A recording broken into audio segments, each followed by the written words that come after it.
This program features live coverage of an African safari and may include animal kills and carcasses. Viewer discretion is advised. Good morning to all of our viewers and welcome to andBeyond in Ngala. We have started off the morning fantastically, stumbling into the Birmingham Pride that has just finished an impala carcass, and we are watching them grooming themselves. I think it's going to be an amazing day today. Welcome to all of our viewers to your live safari in the African bush.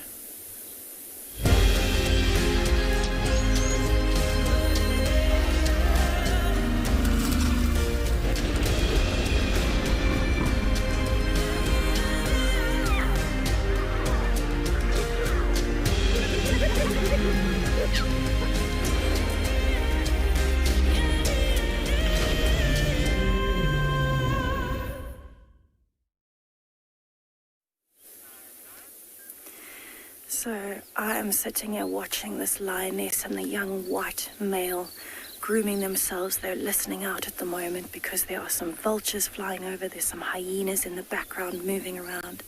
And there's actually a few more members of the pride that are grooming themselves a little bit out of the frame to the left. What a fantastic way to start the morning. We were actually looking for the lions, and as I came around the corner, here they were finishing up this impala, literally just killed it. Absolutely incredible. My name is Tessa. I'm going to be your guide on safari this morning at andBeyond in Ngala. Behind the camera we have Sebastian, and we are so excited to be showing you the Birmingham Pride to start this morning off. So you can actually see on them there's actually still a lot of very fresh blood. So this lioness was actually covered in it, both of her front legs, all the way down her chest, and she's groomed herself quite nicely. You can just see some remnants on the shoulders, on her face, and on her paws. But it was unbelievable because we actually, we didn't even hear the impala's alarm calling. I think it happened so fast that they didn't know what was coming for them. In fact, they only started alarm calling when they'd moved off and the lions were already feeding. Have a look at how she's rubbing her nose onto her leg as she's licking it to groom both her face and her leg at the same time.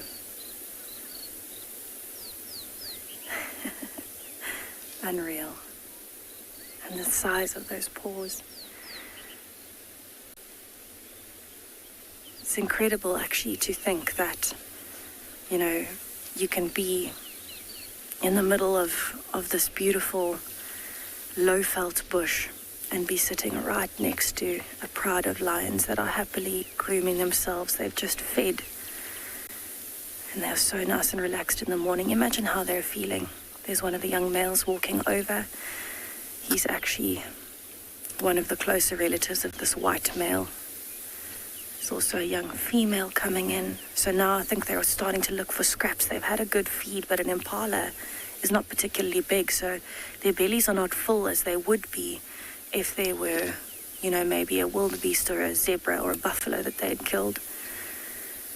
But you can see now all of them are coming together, coming to the lioness. She's the oldest.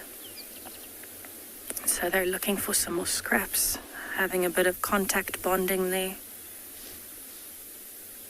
Absolutely stunning, especially in this golden light this morning. So what they're probably doing is just letting the food settle a little bit, and then they might move on a little bit later. There's not anything left. I can't see a single scrap of this carcass.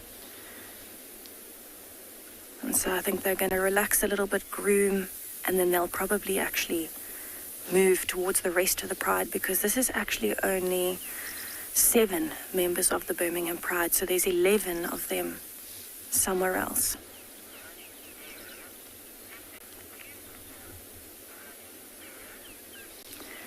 Running there, absolutely. This is such a good way to start the morning, and it is incredibly beautiful, especially in this golden light. What's also fascinating is just seeing the difference in the normal lions compared to the white lion. In this light in particular, he's glowing. And you can see the red really nicely on him, all of the blood. He's actually going to play with his brother there. They're grooming each other. And now he's going to look for the other little white one and the rest of the pride. But I think they're definitely hearing something. Can you see that? All of a sudden the attention went in one direction.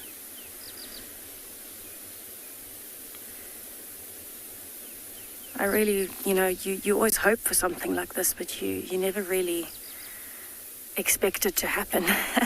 And to give you an idea, we had been on the road for maybe 100 meters when we bumped into them. So definitely a good start to our morning. And I'm actually really excited that all of the viewers get to see this as a start to their safari, All of you are sitting there and watching the Birmingham Pride. So I think what I'm going to do, I'm actually going to spend a little bit more time here and just see what happens, because I think they might start moving just now. Hopefully we can follow them and find the rest of the Birmingham Pride. We had some beautiful rain. So I'm really looking forward to seeing where the rest of them are.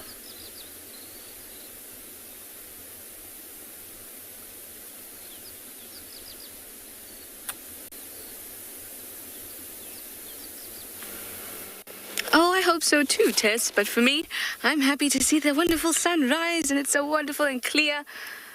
Everything is beautiful. The greens are popping. It's silver greens, blue greens, green greens, dark greens, all of the greens popping. It's nice and wonderful and warm. Hi, everyone. It's me, TRISHALA, and I've got Theo on camera with me this wonderful morning out on Djuma Game Reserve in the Sabi Sands. It's about 18 degrees Celsius, 64 degrees Fahrenheit, but it's actually warmed up substantially since we got that update.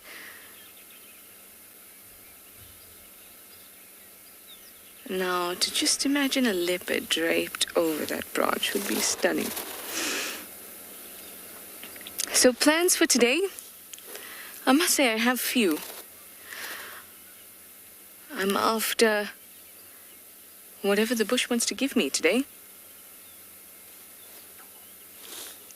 I think I'll be stopping quite often. I find that when I stop, every couple 100 meters and just have a quick look around instead of driving and looking, then you find lots of little things. So I think we're going to do a bit of that today.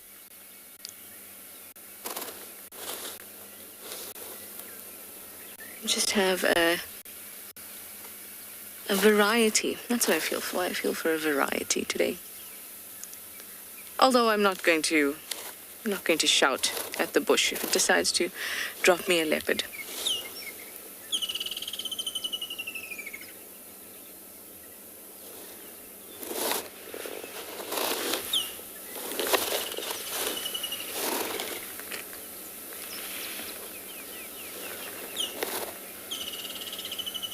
Jane, you say what a beautiful morning in the Sabi Sands today. It really, really is. You can hear the woodland kingfisher screeching behind me.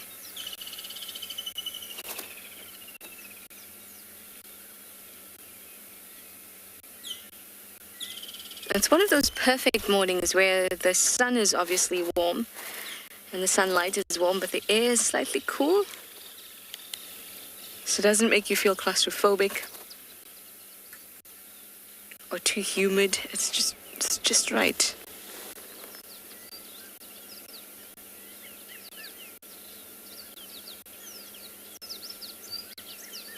I hear a red-chested cuckoo as well. Running bear, you say you need the warmth of the sun.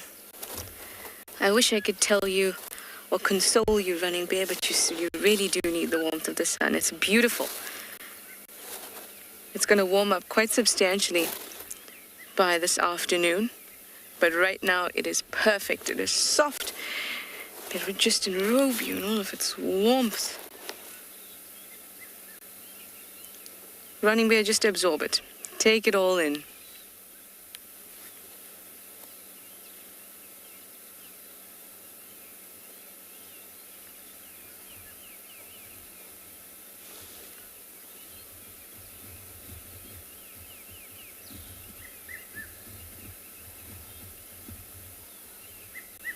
There goes the red-chested cuckoo again.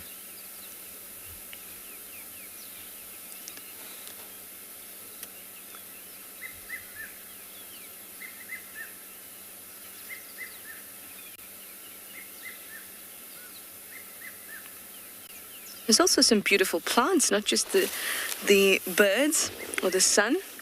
But if we start closest to our vehicle and move our way out,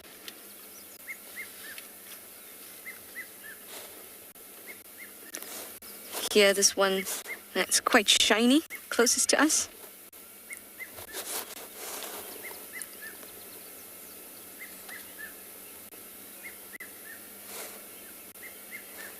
Really, really pretty. The processionary moth caterpillars, like this particular plant. Black monkey pod.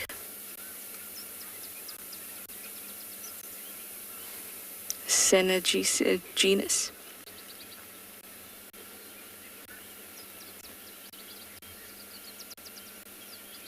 They've got lovely yellow flowers, but they hardly ever grow up tall enough for us to be able to see them. And often, they're just the right size for chameleons. And then over to the left,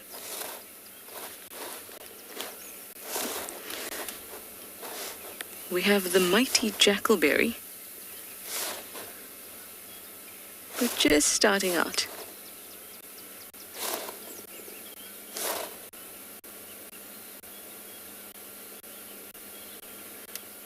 This plant must already be about 10 years old, even though it's so small. Hopefully it'll become big and mighty, just like the jackalberries we have on Gari Cutline and on Twin Dams.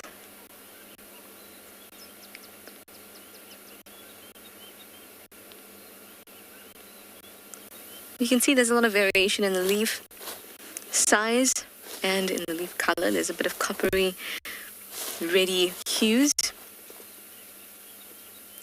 And as they grow, that becomes fully green.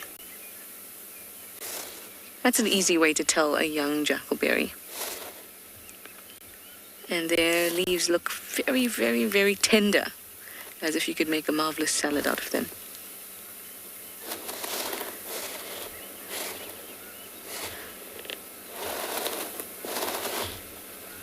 And then to our right of this jackalberry, we have, of course, the very beautiful apple leaf.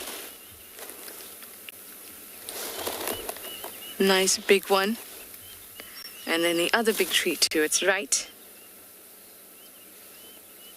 is the marula, none other. And off in the distance where we started our lovely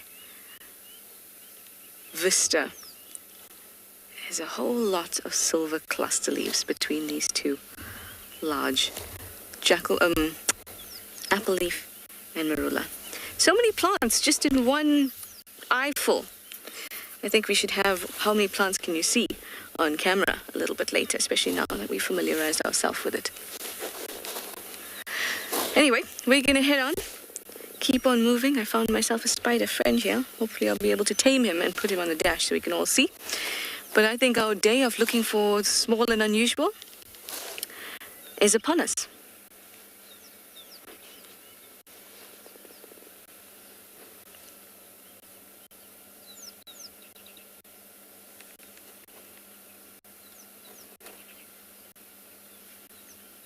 See them on the ground.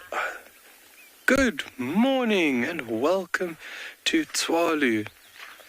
David trying to lock on a beautiful Kalahari scrub room. Good morning, my name is Kyle.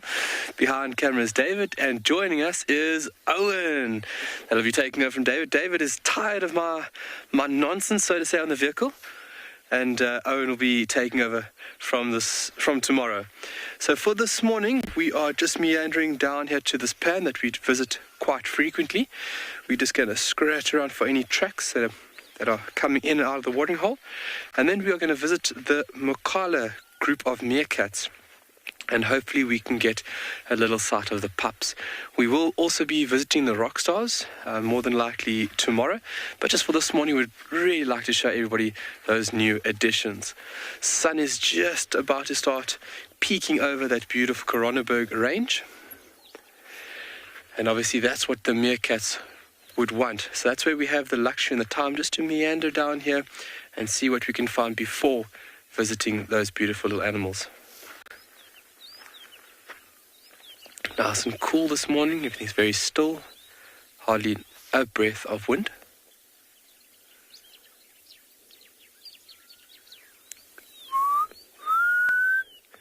Black cuckoo in the distance.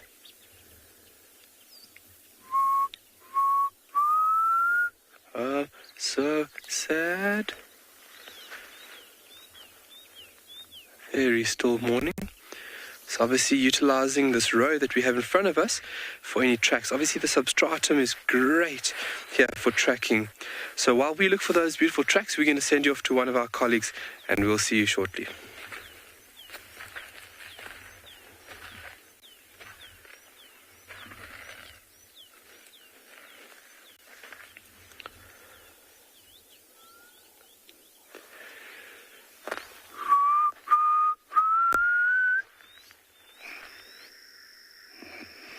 Jumbo, everyone. A lovely morning from Masai Mara Triangle.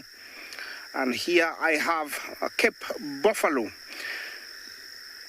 deep and around the water. You can see him. He just loves that spot. Jumbo. My name is Isaac, and on camera I have Bongay. This morning we're looking for cats. Yesterday it rained quite a lot. And it is very misty all around. We can hardly see anything. So we're hoping that it's going to clear so that we can use binoculars to try and spot our kitties. But I have Cape Buffalo here, a lone male who looks like an old guy. He's done very well to have survived around this area. Yeah, the weather today in Masai Mara is 17 degrees Celsius. We expect no rain this morning. Please remember to talk to us on #WildEarth. You can also send in questions for your kids at kidsquestion@wildearth.tv and also at FC. Don't forget to try our new membership Explorer on Explorer. You can check that on our website. Can you hear the frogs around the marsh? I'll let you get entertained for 2 seconds by the beautiful and lovely frogs that are very loud.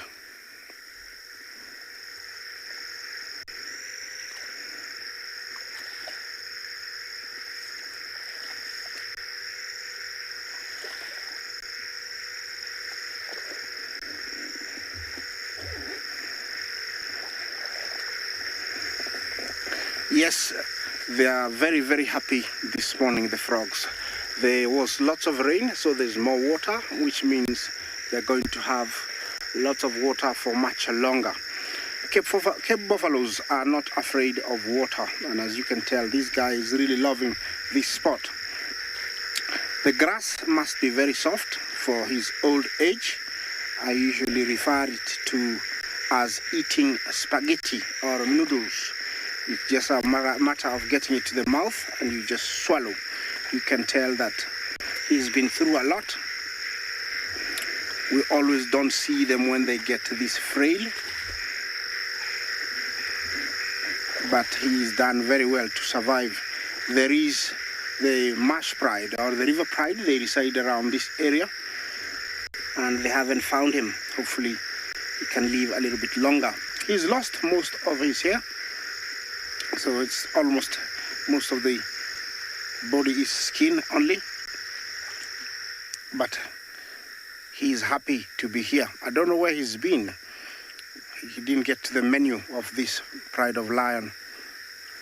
Yeah, Cape buffaloes are found from the equator all the way to southern Africa.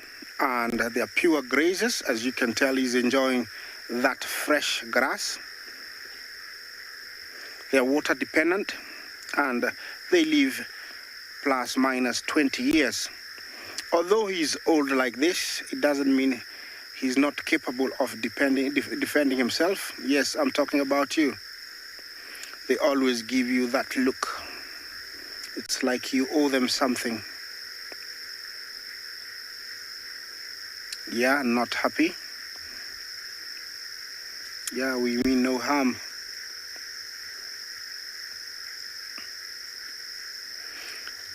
Yeah, although he's that old, I was saying, it doesn't mean that he's incapable of defending himself. You know, anything coming towards him will face him. He will stand his ground. It will take more than 3 lionesses to bring him down. So he's still quite capable of going another few years. It's quite hard to estimate his age, but I would say he's more than 15. And for a guy that old, that is very old for buffalo. Yeah, the shaking of the head is always a sign that he's not very impressed. I like how they walk. It's like, you know, they're not worried about a thing. But their demeanor can change in just 1 second, and they can run really, really fast or attack without warning. You can tell whether you can't see anything further than behind the bushes because of the mist, but it's clearing, which is quite good. He has left us quite a distance away, so let's continue on, see what else we can find. This is the River Pride's territory, and sometimes they come here. In front of me where I'm headed is where they gave birth about 3 months ago, and they have been eluding us quite a lot. We haven't seen those beautiful small cubbies. It would be nice to see them, you know, maybe today, being our last day here in the Mara to broadcast. It would be nice to see them.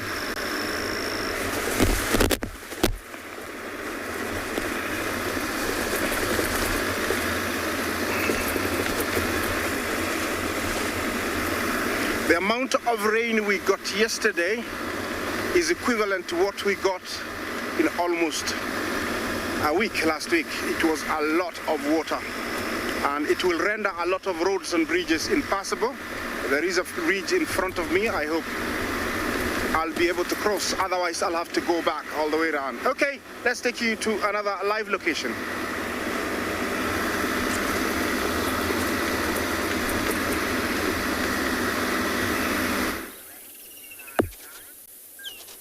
Welcome back to andBeyond and Ngala, everybody. We actually also had an amazing amount of rain yesterday. You can see the puddle in the road there where the lions are lying at the moment. They've all just had a nice drink, and now a few of them are starting to move off into the thickets, maybe looking for the rest of the pride. But it's actually quite similar here. We're also going to have to find alternative routes and really think about where we drive today, because these areas, when we've had quite a bit of rain, can become quite sensitive. So we'll be doing the same things, finding alternative routes. But it's almost like the Birmingham Pride knew that we'd had quite a bit of rain. So they decided to come and settle in the middle of the road for us, so we wouldn't have to worry about trying to find them off the road.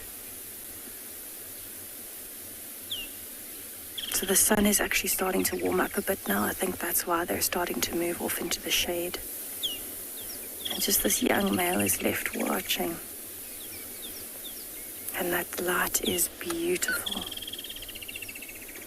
So it's pretty normal for these lions, now that they've had a bit of a feed, they've had something to drink, that they're going to want to start either moving towards the rest of the pride or settling for the day. And once they find the rest of the pride, they will actually settle for the rest of the day. I think today is going to be incredibly hot. We've got some more rain coming tomorrow, so I think today is going to be a very hot day for them. So it's nice that they've managed to get some food in their bellies nice and early. And then they'll be settling in the shade where they can try and keep cool. They also want to be close to water, so lucky for them. With all the rain we had yesterday, at one point we got 24 millimeters of rain in about 20 minutes. It was unbelievable. So there's a lot of water around, which means they can keep themselves cool by drinking consistently throughout the day. Where normally on a hot day, if there's not as much water, they would just have to settle and pant a lot more.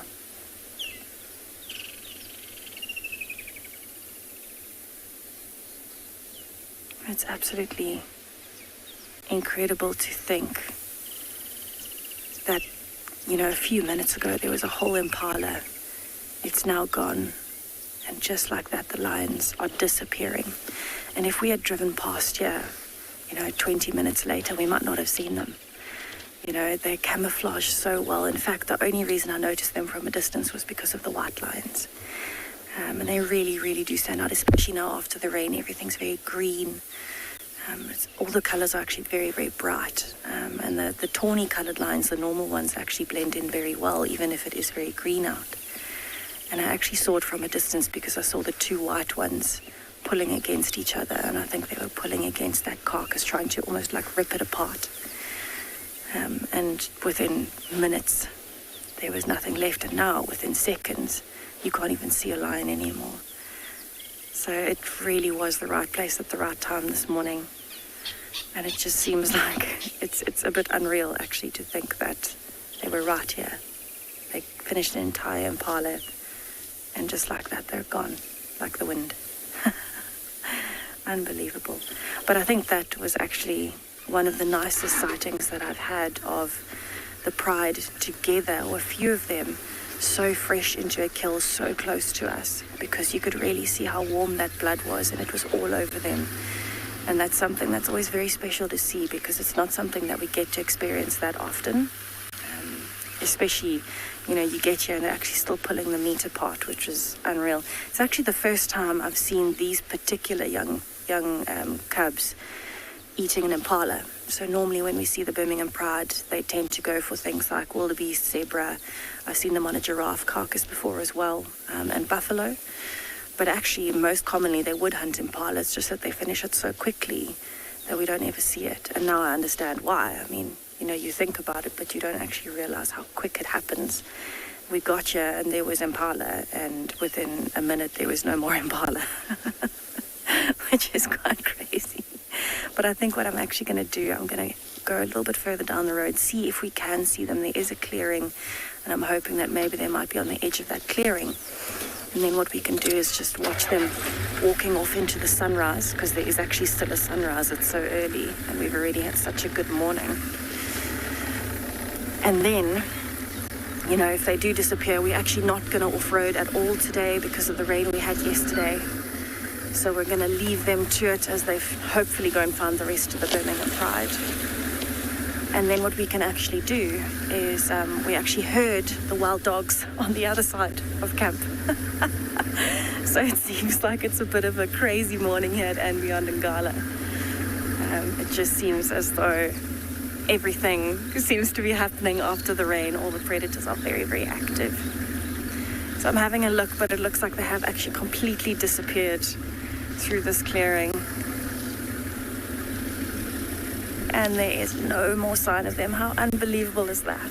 Okay, so I'm going to keep going, see if I can find that pack of wild dogs.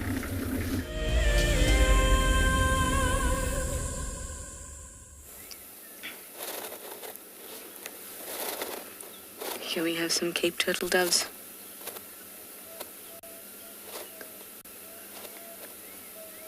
They look quite well fed.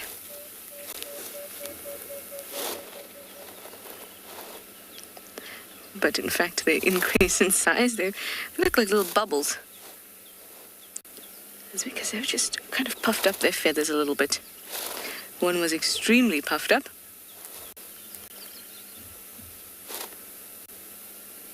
Possibly some sort of aggression, fight over seeds.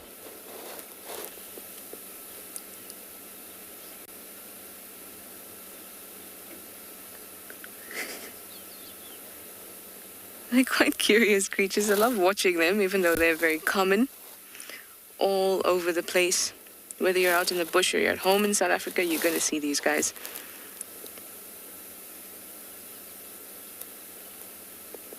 And of course, you know the call. Work harder, or if you're so inclined, drink lager.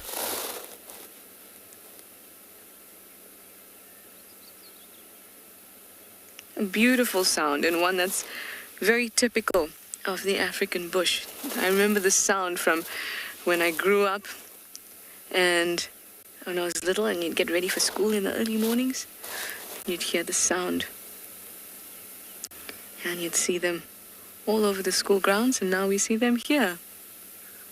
Lovely to give them a bit of attention. Well deserved, I think.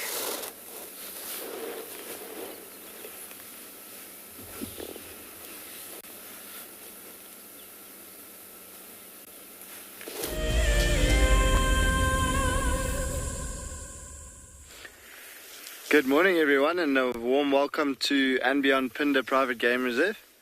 And we've come out again to the open grasslands where we were with the herd of buffaloes yesterday, looking for that female cheetah. My name is Grant, and behind the camera is Craig. And this morning, we've come out to see if we can try and find that female cheetah again. And it seems like these buffaloes have not moved far from where we last saw them. And the way that it looks that they're moving at the moment, it seems as though they've come from water already and are steadily grazing in one specific direction.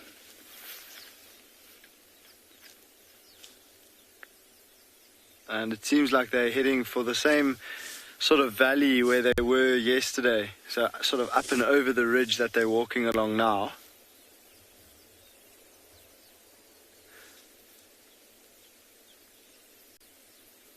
And you see how they're all spread out, everyone, or each one of them, walking their own line, but feeding a little bit along the way.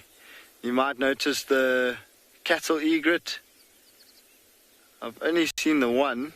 It's close to the back of the group now, on the far left. And just running around behind the last few buffaloes.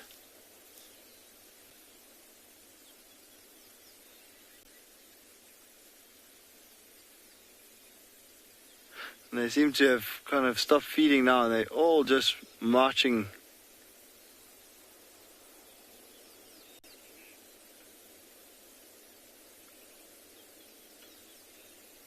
Heading back to where they were yesterday. Now that's quite normal behavior for buffaloes, knowing that that area was quite safe for them yesterday. They didn't encounter any predators or any danger. And maybe the grass was really nice there, so they're heading back because they feel comfortable, but also maybe the grass was really good there yesterday.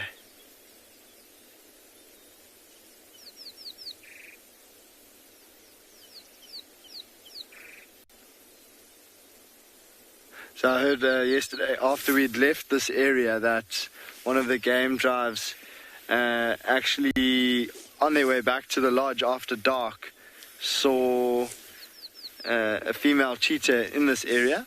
So that's why I thought it would be a good idea for us to come back and have another look around here.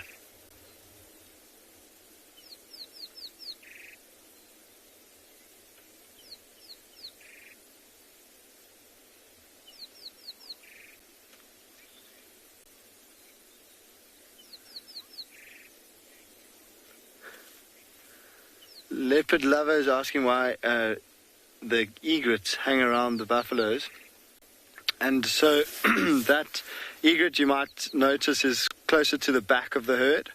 And so it's following around behind the herd, because those big buffaloes, as they walk through this long grass, because there's quite a lot of them and they're quite spread out, as they walk through the grass, they do flush out little insects, or any other little invertebrates for that matter that the egret might be able to catch. So it follows more closely to the back of the herd, hoping that maybe some grasshoppers or little beetles, or they'll even go for like frogs and small snakes, anything that gets spooked out of its hiding place by those buffaloes that cattle egret will be after.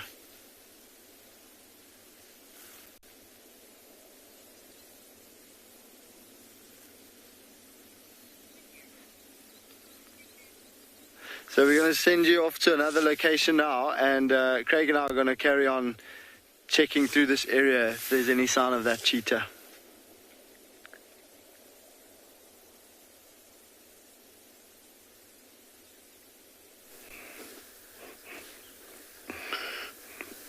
Well, from buffalo to hyena, I have the one and only spotted hyena. Definitely it's eating something. I cannot tell exactly what it is. There were two, but the other one I think is a subordinate one or a lower ranking member of the clan, and so he's waiting for this high ranking female to feed. Then maybe he will be allowed, or she will be allowed to feed. It's unfortunate that now she's turning, giving us her back. I hope she can stay like that. Yeah, spotted hyena is one animal that is so successful, but it has been mistaken for many, many years. I love spotted hyenas. One main reason is they are the only predators that will, give lions competition or a run for their money. Without spotted hyenas, nobody would be able to keep lions at check. Looks like it's really getting onto whatever it's eating. They are said to be scavengers, but hyenas are very successful, and most of what they eat is very fresh. Unlike how they were perceived to be scavengers, they're always eating fresh meat, capable of killing for themselves, and they can kill whatever they decide. Even buffalo, if they're really hungry, a clan of about 30 will gang up, and with efforts from all angles, they can actually eat it alive. That is the only bad part about hyenas. They don't kill their prey like cats do. They start eating it alive. An animal equipped with very strong jaws, a very strong neck, and endurance.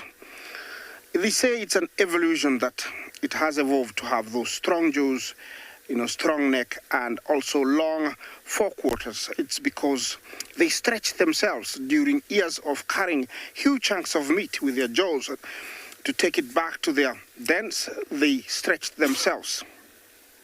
It's the most common one that we find here in the Mara. We do have the striped, but it's rare and they are solitary. You cannot believe it, but hyenas are more related to cats than dogs. And it is true that they have only about 4 mammary glands, very much like cats. And they are matriarchal, you know that. There's always a matriarch who leads the clan. I don't know how they got whatever they're eating. There are two, but one is sleeping very close to that one there. And this area, I cannot drive off-road. I wish I could, so we could see exactly what it's eating. It looks quite fresh, whatever it was eating. They have amazing eyesight, but their sense of smell is equivalent to none. They can pick up something, some fresh meat up to 1 kilometer or above, easily picking the smell and running towards that direction. Endurance is what they have, and they run down their prey. They can chase it for up to 2 kilometers. Most animals get tired and turn back, try and fight, and that's when they make a mistake, because hyenas gang up, coming from all sides, and they just ripping it to shreds. That's the technique, and it has made them really successful. Definitely, it's something really fresh. I can tell that she's got a bit of blood.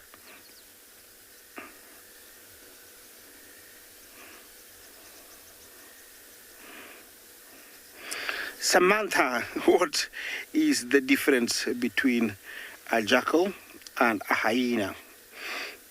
Well, in the order Carnivora, there are subfamilies of carnivores, and they are related more to dogs. Jackals, they're closer to dogs, and hyenas are more closer to cats.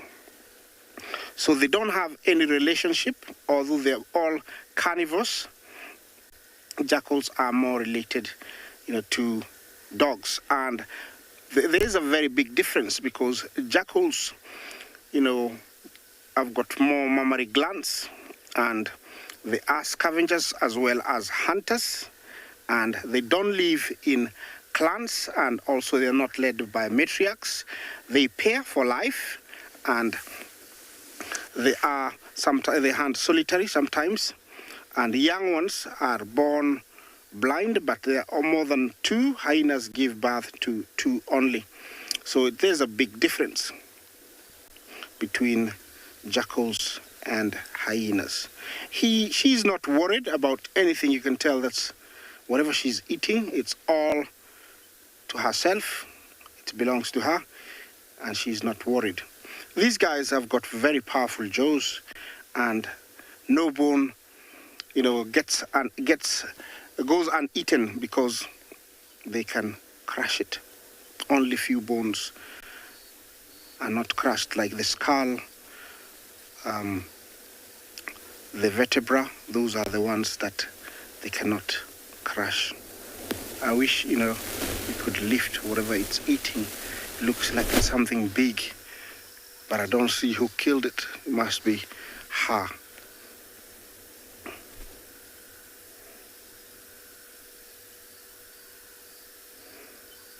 This must be, there's a little bone. I don't know which clan is this because we are not in the Olololo clan area. I'm at the marsh, very close to the forest. So this is a clan that we haven't identified. And in the last few months, I have identified about 6 members that I always see in the morning hanging around this area. And there's always lots of trucks on the road. So definitely their den is not very far from here. Seems to be looking to the left more. Maybe they are more to the left. Or maybe there was something. Always a good sign, you see that? Sometimes there are telltale signs that they are not the only ones. Look how misty it is. I think it hasn't been this misty, for quite a long time. And it's a very, very different morning. I don't know how it's going to end. I'm hoping that it's going to clear so that, we are able to use our binoculars and spot something. Otherwise, we'll have to do it the old way, just driving and hoping there will be something, close to the road. Yeah, I can hear a few birds waking up. Quite nice. Lower ranking members of the hyenas always have to wait. They have to be submissive, and sometimes they have to beg. And earlier on it was up, but now it's lying low. Definitely it's waiting for this female to finish. Then it will get a chance maybe to have a nibble of whatever it is. Just imagine having to wait, seeing somebody eating something delicious. I'm glad I'm not hyena, because we will fight definitely, but there is a respect. There is a lot of respect, in hyenas. Doesn't have much meat by the looks because it keeps pulling, so it means it's very close to the bone, the meat, and it's trying to pull it out. Otherwise, we could be seeing lots of blood and chunks flying everywhere.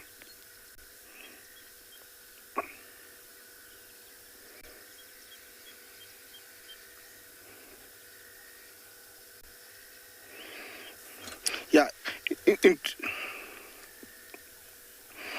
well, quite interesting animals because you can never get tired of hyenas. Let's take you to another live location while I try and find some kitties.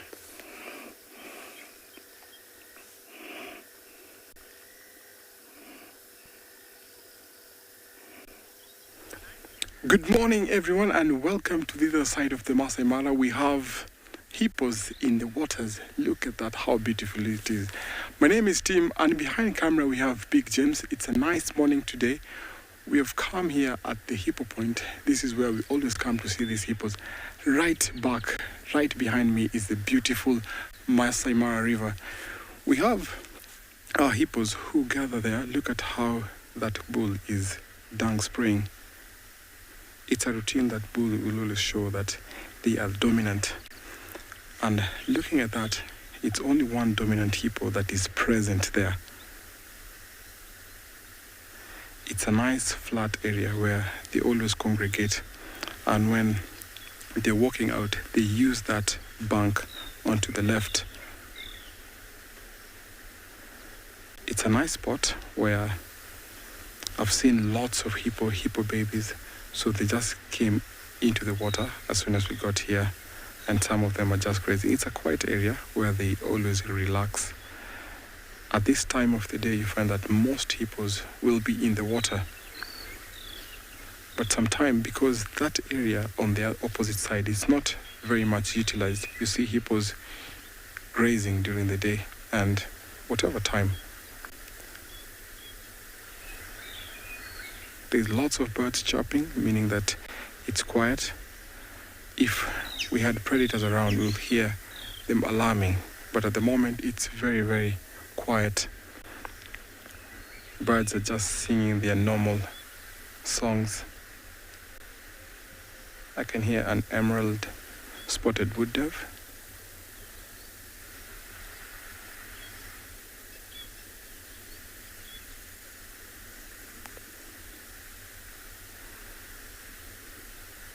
So I'll try to see if we have zebras crossing.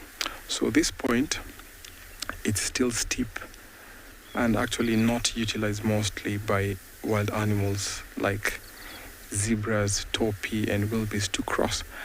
But I'll go further downstream to check out the main crossing where most of them will be gathered. Fingers crossed for a nice crossing this morning. The water is murky, the water level is going up, so meaning that it's raining upstream.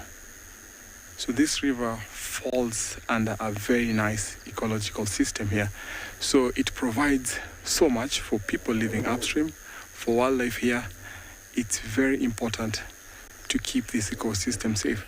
Those hippos you hear, they are very, very much friendly here because when they defecate, the dung they deposit here is utilized by the fish. Lots of catfish get utilized the dung and other water invertebrates.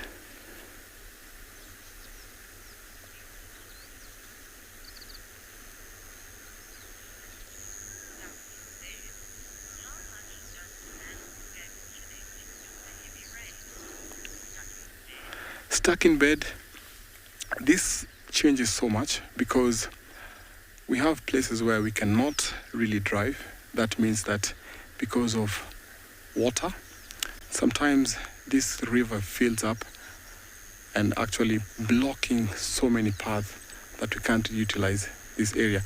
And also the grass grows too high, so meaning that lots of game walk away from this area. So you find that all of them will go upstream and other going further to the mainland, to the savannah.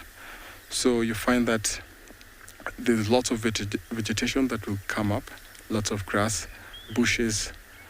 So you find that during that time, it's also ecologically friendly and sometimes can be a little bit of a catastrophe because bridges get to break. So it's a good way and also a disadvantage when we have heavy rains around here. You can see two hippo bulls squaring out. They're actually sparring, and that is a measure of strength. So one day in future, that young bull will be a dominant bull, and that's the same way he'll use to defend against intruders.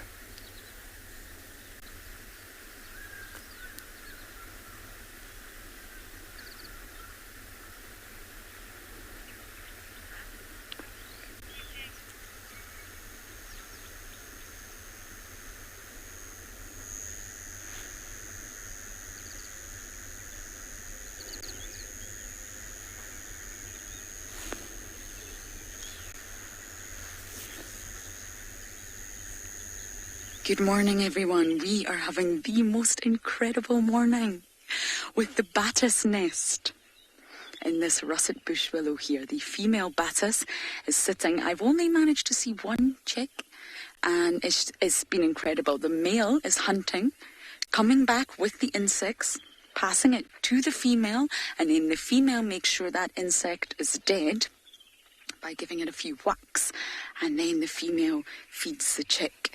So we're hoping to catch that. So I shall quickly say hello. I'm sitting in a rather bizarre position, but this means I can see what's going on. But my name is Lauren, and I do have Gert on camera today. And this is a combritum that TRISHALA found this nest in. We knew it had to be somewhere. Slowly but surely, we were piecing together this puzzle, trying to figure out what's going on. Why was the Battis, the male, oh, she's calling. I think this means the male might come soon.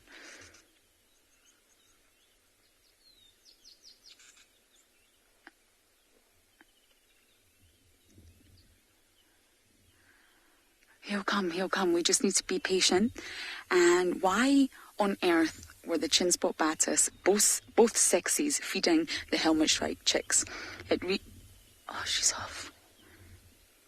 You see the chick just in the middle of this nest? It's very camouflage, covered with sort of lichens and barky flakes.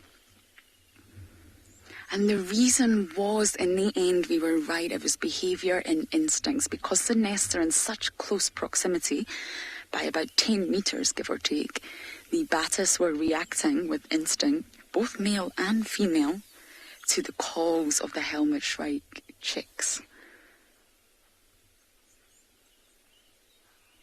I wonder if she'll come back. I've checked on this nest a few times, and there's been no adult there. This is the first time I've managed to see her. Chin-spot Battis are very small birds, and they're easy to identify between male and female. Male is all black with a sort of really black chest, and the female has a chestnut chest with a chin spot. Yes, hence the name Chin-spot Battis. They have that iconic call, doo, doo, doo. I don't want to play it because we're obviously at the nest, but I can play it for you a little bit later. Come on, Mama, come back. We've just been watching the whole feeding process.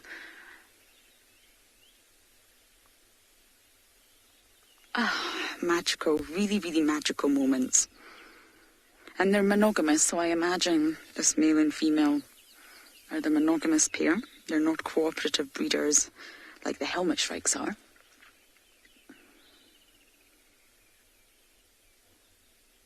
It's a tiny nest, so small. The chick is also very, very small.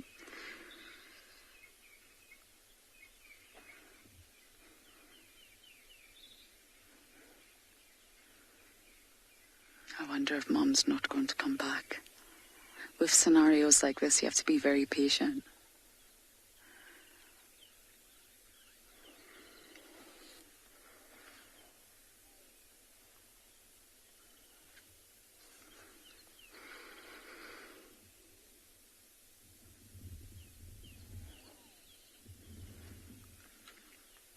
Now, brood parasitism is found in about 1% of all birds. That was not what was happening between the Battis and the helmet shrikes, but the nest of the Battis can occasionally be parasitized by the class's cuckoo. This is a very, very small nest. I think it's over, I'm afraid. I think breakfast time is finished. Well, at least we got to see the mum and a little small head popping out. So we're going to continue bumbling around and see what else we can find. You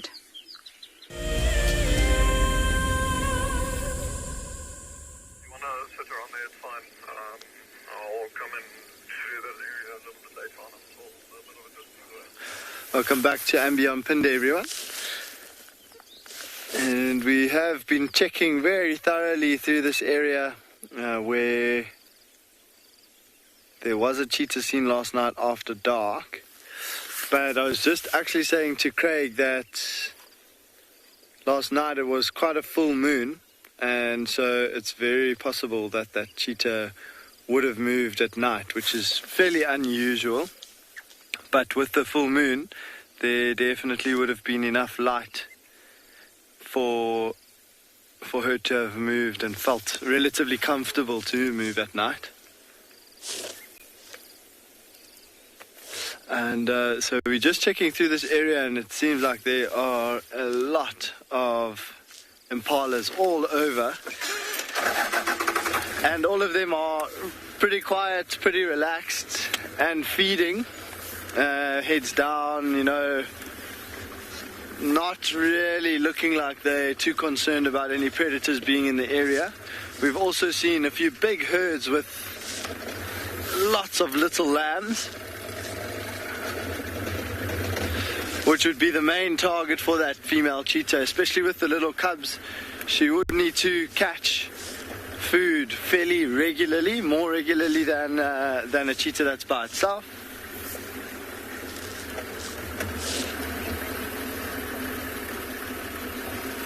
So we are going to carry on just checking around this area for that cheetah.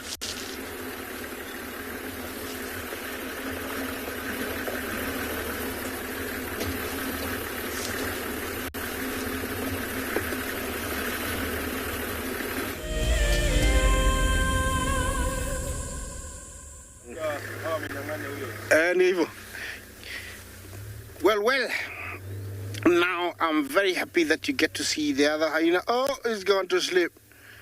What's happening? He was awake for the last 5 minutes. Well, there's nothing I can do. Okay, I have learned that it's an impala that she's eating, and it's almost whole.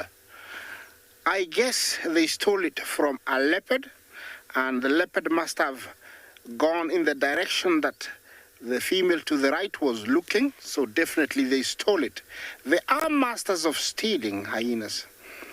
Wherever they can steal it, and they don't shy from, stealing. It's unfortunate that they're sleeping. It's quite, rare to have hyenas sleep while there's food, because they don't play with food. Yeah, spotted hyena is a predator that is well adapted to living in all conditions, from open savanna, wooded savanna, deserts, and habitats up to around 4,000 meters. In Africa, they are found almost everywhere, and it's the most actually abundant predator out here. They live for about 12 to 15 years, and they are all in a clan. In this clan, I'm not sure how many there are. Yeah, they do. Yeah, they do scavenge a lot, but also they do hunt. And it's a pity that they were there, but now they have disappeared, and there is nothing I can do. I think it's better if I take you to another location while I look for something else.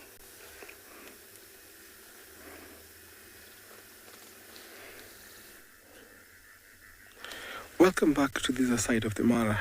Look at what we found. There's a topi and a lioness. So the topi is snorting because he's seen the lioness. But look at how close that is. So in front of the topi is that long grass. And I think the topi is not quite sure what's happening, because he would have been staring there, looking right direct to the land.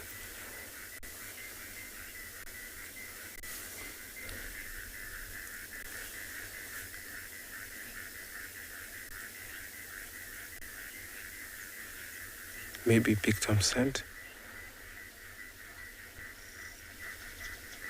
So that topi is unaware that the lioness is there, because he just saw the impalas snorting and thought there was something. So you can see that the topi is unaware, gone back to feeding, and that's too close. The problem is there's a gap in between the two, And once the lioness just walks to that gap, then the topi will see her. So there's a game of patience here. Has to wait until the topi relaxes.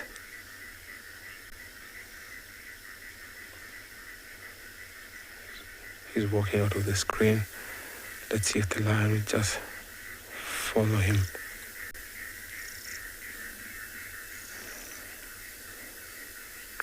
He's closing the gap, closing the gap. The topi is sensing that there's something close. Remember, it's not quite sure that there's a lioness there. Look at how the lioness is just crouching.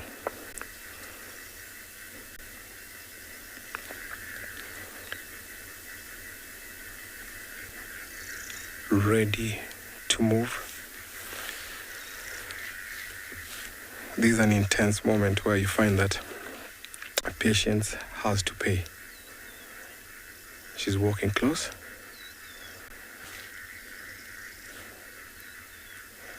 The topi is much relaxed right now, unaware that the lioness is there.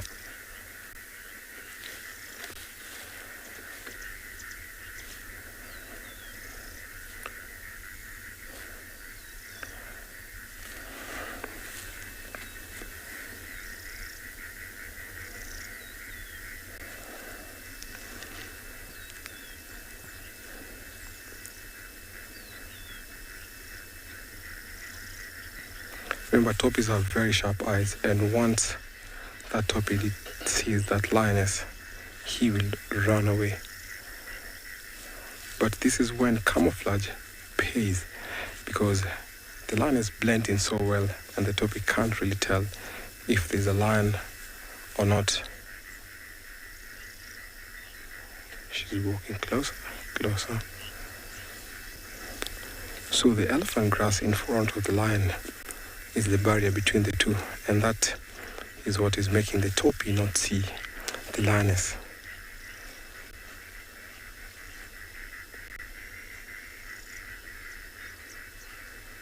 Topis are fast antelopes, so the lioness has to walk closer and closer.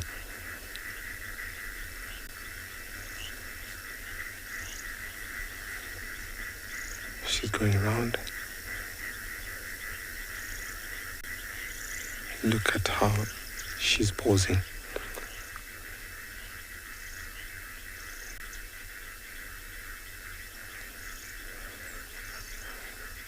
And there she goes, there she goes. There she goes. That's a failed attempt, but it was nice watching that. So the water has made the lioness much slower. Slowed her pace. You saw how the topi ran, making him one lucky topi this morning.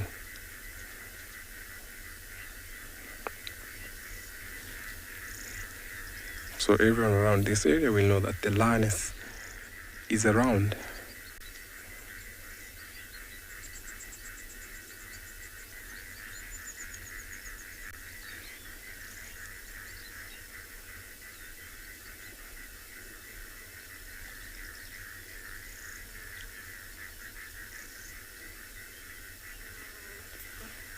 That was too close.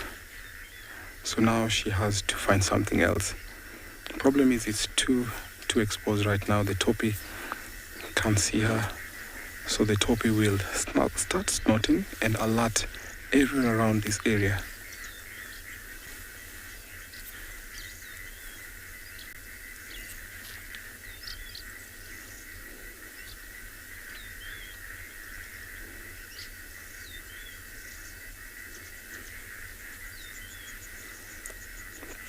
What a moment. What a chase. But then she'll have to hunt something else. So I'm going to keep an eye on this lioness to see if she'll get lucky as I take you over to another live location.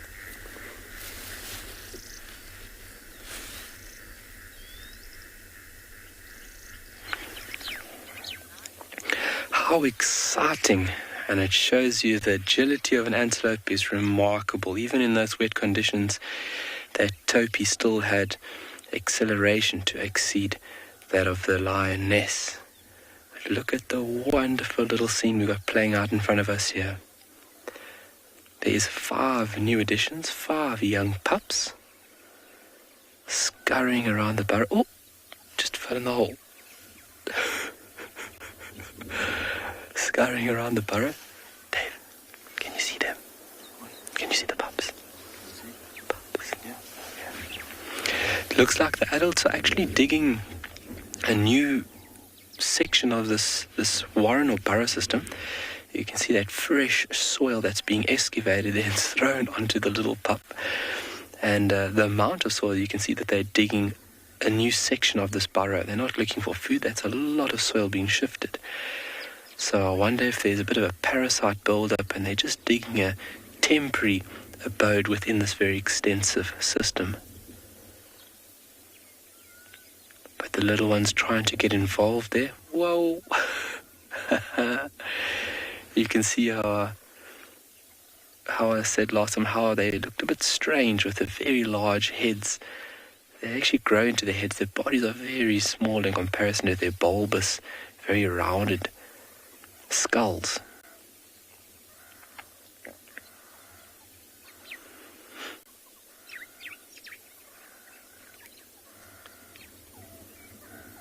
That little shrilling sound you can hear is the sound made from the pups. It's obviously begging.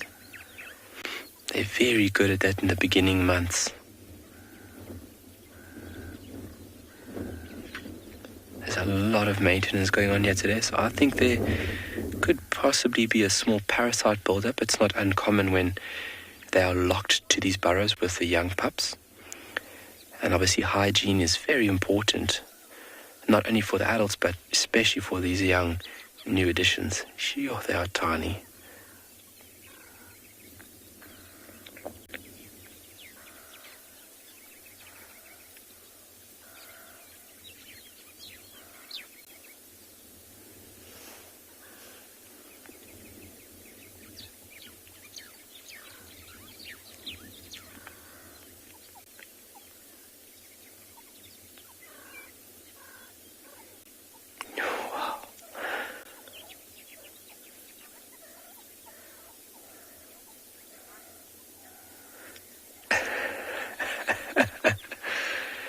Can't Sharon here, there is a lot of cuteness going on here this morning, and it's a real privilege that first and foremost this group allows us to be this close, and that we can get such a wonderful view of these new additions.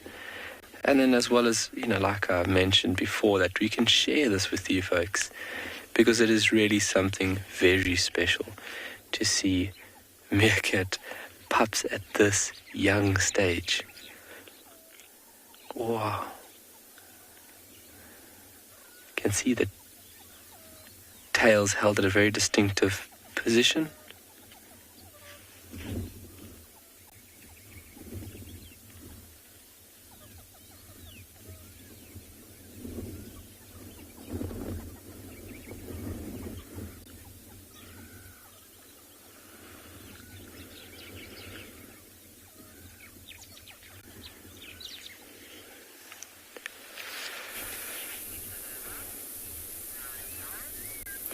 Welcome back to andBeyond Ngala, everybody.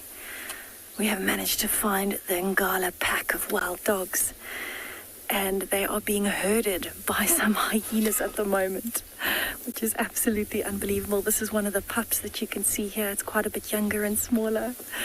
It is an absolutely action-packed morning here at andBeyond Ngala. There's the hyena coming towards them. And this pack is massive. I haven't even managed to count all of them accurately because there's so many.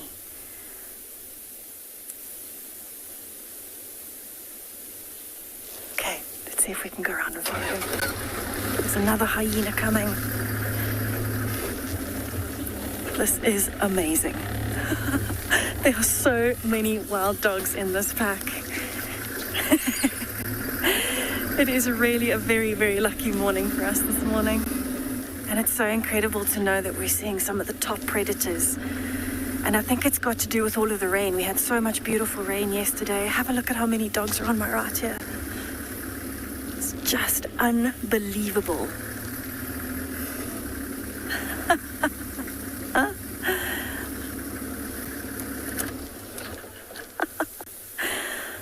Oh my goodness.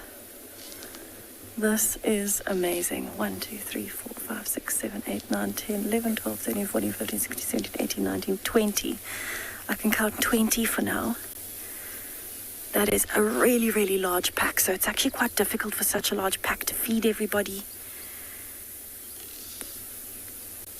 And so actually this is when packs tend to start breaking away. Any young females that are up and coming to starting their own pack might start moving off. But they're actually having a bit of a relaxing morning. And they've definitely killed something. There's a few of them with blood on them, which is why the hyenas are following. And with so many mouths to feed, they'll keep hunting until everybody feels like they are full. This is unbelievable.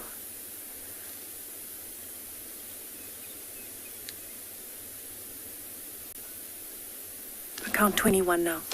I must have missed one earlier.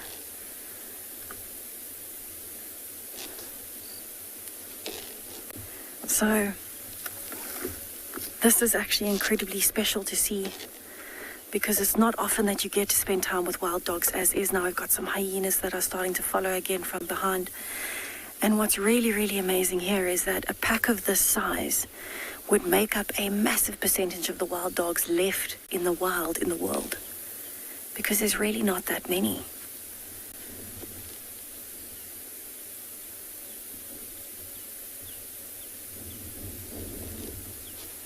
So to think that we are sitting with the top success rate predator for hunting and killing is unbelievable. They're actually looking like they're starting to settle now, watching that hyena. It's actually quite a young hyena. Still very light in color, quite fluffy. And I love how they all just start trotting after each other, so they've got so much stamina that when they start running and trotting, they just keep going and keep going. That's actually how they are so successful and so good at communicating with each other as well. Right, let's see if we can. They're actually coming straight towards this road. We are very, very lucky with animals on the road this morning. And it's just so lovely to see everybody so active, moving around. The rain almost just re-energizes everyone, including the plants. So to think on one side of us we had the Birmingham Pride, and the other side we were hearing these wild dogs. Unbelievable. They're coming out in the road in front of us. Sorry, hyena. Oh, look at them all running onto the road. Look at all those white fluffy tails. You can actually see it's all of the pups at the back. All of the younger ones, they're a bit smaller.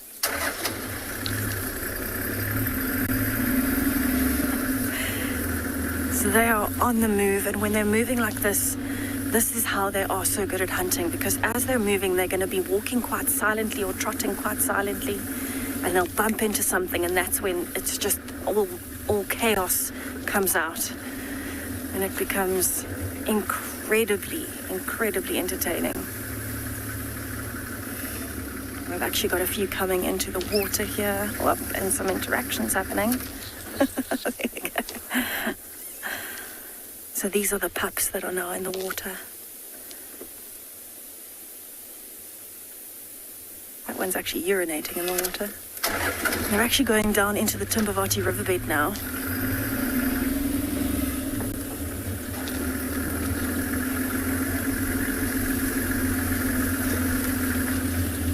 Unbelievable.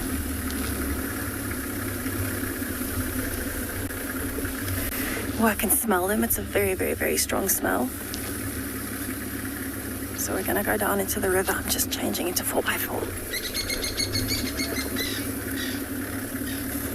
All right, so I'm going to follow them. They're actually going up into a very open area at the moment. And we're going to see what happens. I think they might be on the hunt again.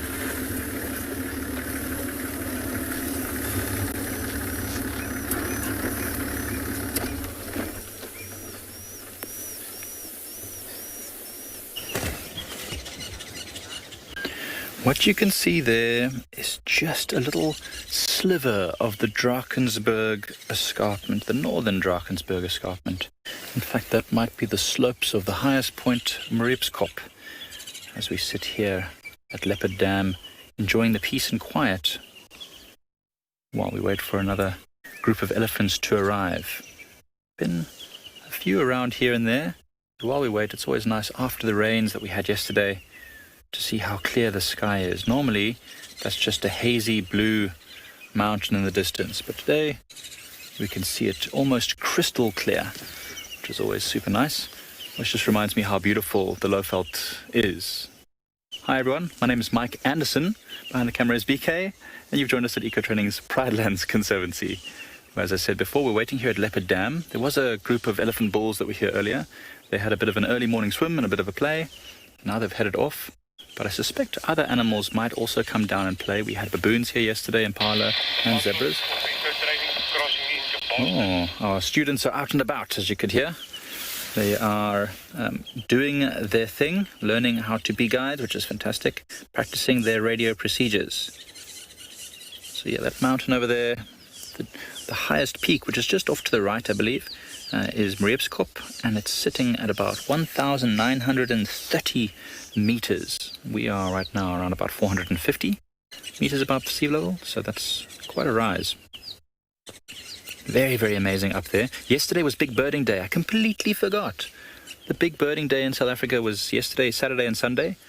And that's a day when lots of South Africans who are interested in birding will go out and try and find as many birds as they can in one day. And we're so fortunate here. Usually it's within a 50-kilometer radius. And up on that mountain there, you have a completely different set of biomes. What have you spotted there, BK? So many doves coming back and forth. There, BK is just pointing out that there are a lot of doves coming and going. And that's quite normal at this time of day. A lot of birds start coming down, and when one comes down, you'll find that lots and lots of them will start coming down as well, because they know it's safe. So we find that different species of birds will come down at different times, and it's very interesting. If you sat at this dam every single day, you would really get to know at 8:30 these birds are going to start arriving, at 5:30 these ones arrive. So yeah, all the doves, once one starts coming down, they all know, okay, it must be safe, and they start flocking down en masse to have a quick drink before they head out. You know, these doves are mostly eating seeds. These look like all laughing doves. And so, because they eat seeds all day long, they need to make sure they have enough water to help to digest those seeds and keep them moving through their system. Well, because we missed the Big Birding Day, perhaps we'll do birding today instead.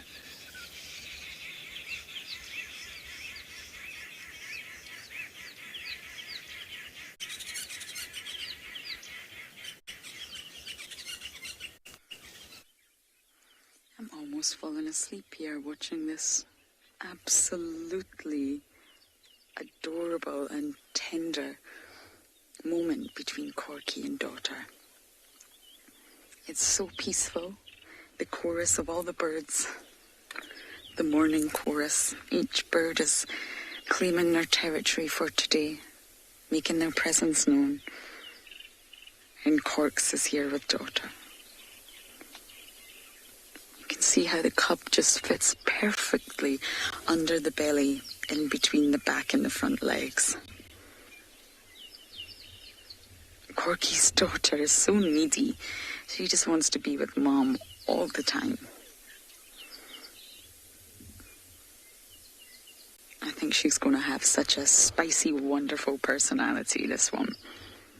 She's going to add to the clan dynamics of females as well when she's old enough. She won't leave, she won't disperse.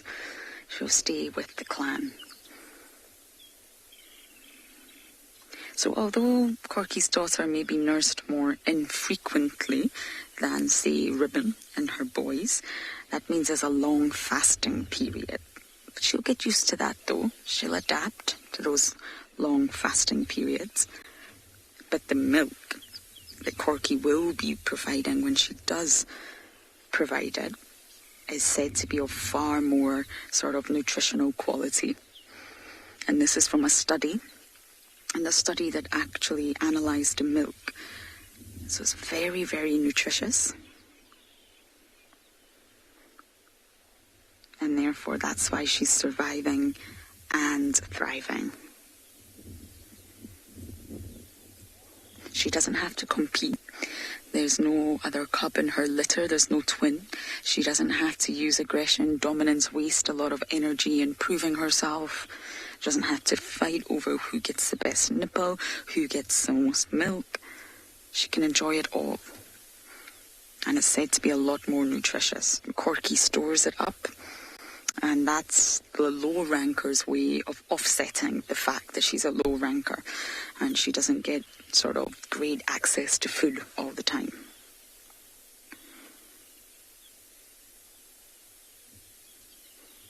It's not bad that her daughter experiences long fasting periods. It's a life of feast and famine out here for all the predators. So to get used to it at a young age is probably really beneficial.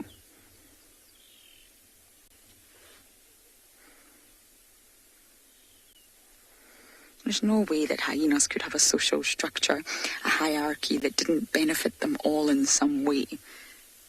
It's all about survival of your bloodline, survival of you as a hyena. So just because you're the lowest ranker can't mean that you don't produce strong, viable, healthy cubs. But producing milk is extremely energetically costly for any female mammal. And that's why Corky's got to balance that. Hyenas also have a very late weaning period. And that's why you'll probably find Corky does her own hunting, her own scavenging, so that she doesn't have to share. Because she is the lowest ranker, any time there's other hyenas around, Corky won't benefit. She won't get access. So she'll have a different survival technique out here. So we may sit here and enjoy this beautiful moment a little bit longer, and you lot are off to another live location.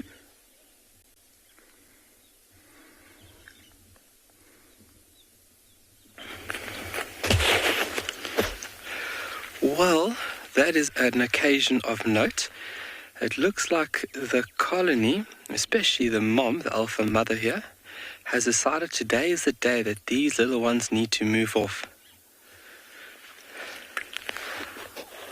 Well, somebody gave an alarm call, and look at the speed that they react, at which they react at, straight back to one of these little bolt holes, checking on the pups. A little bit late, guys. All the adults booked it there so quickly. And you can see the trusty steed there on the other side. Our trusty workhorse. So you can see they're all being sniffed and smelled very intently here. And now, if they do go off foraging for the day, an individual will be tasked with the duty of looking after a pup.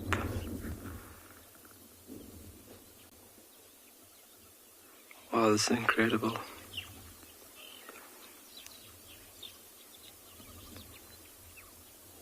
Such small little animals, they are very mobile.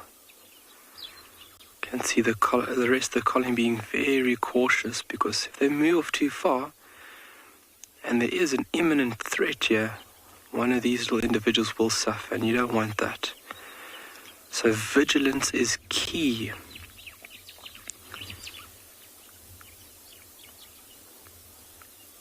So obviously being on high alert, but then also the knowledge now. The knowledge that the alpha female has, which is in that group, you can see she's still fairly prominent around the nipples. Her knowledge of where these small little holes are very, very important, vital to keep the colony safe. And she has extensive knowledge on every single one of these little burrow systems within the territory, which is remarkable. It's a high amount of information of knowing where every single burrow is.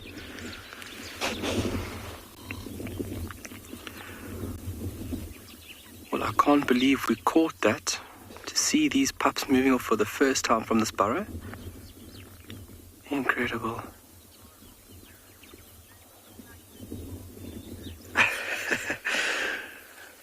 Laura Moore, they do look like little cartoon characters. They look a little bit out of place, so to say. And it's really wonderful to see them. So from here on out, they would forage for a couple hours. They'll more than likely forage fairly close to where there's security involved. Obviously, having the knowledge that's held by that alpha female of while they forage, they're foraging close to areas where they have safety. So in case of a threat, somebody gives an alarm call, they know how to react. And that is remarkable to see those little pups moving off like that. That is 1 in a million, folks.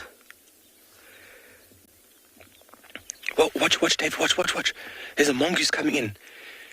There's a mongoose that's just picked up on the pups. Look how they're chasing. A yellow mongoose just came in. Obviously, a yellow mongoose is a predator. Look how the whole colony is running towards the mongoose. Let's just see where the mongoose has gone.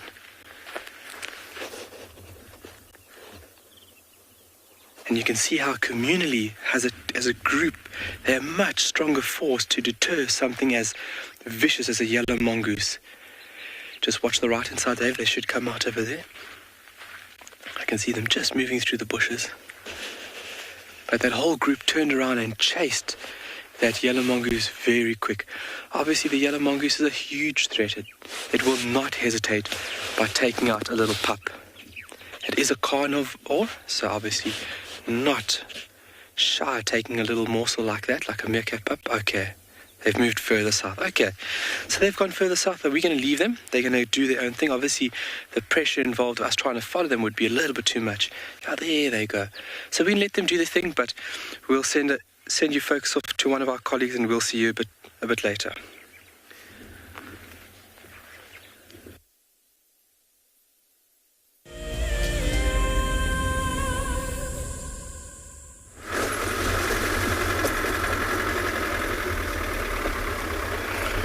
Well, it's a very misty morning, and to find anything has become like looking for a needle in the haystack, but I haven't given up. What about if I show you a Thompson gazelle? Because I don't know what next I'm going to find. Yes, I'm going to show you a Thompson gazelle, and it's right here, just in front of all the impala. The Thompson's gazelle is not much talked about, but it's one of the most populous antelope in the East African plains, especially Mara Serengeti ecosystem. They amount almost to 200,000 during migration. I would say there are more because I've seen more than that. This is a lone male, and he's just happy being amongst the impala because, you know, they can help one another detect predators. I think they are more to the left. Yeah, males have got much more pronounced horns and always wagging their tails. They are cheetah's favorite food, but they're very, very fast. Catching one, a cheetah has to time everything perfectly, and most of the time they try to get away, but every now and then one would die for the rest to survive. Also amongst them is the toppies. I don't know if you can see them way back there. One of the large antelopes we have in the Mara.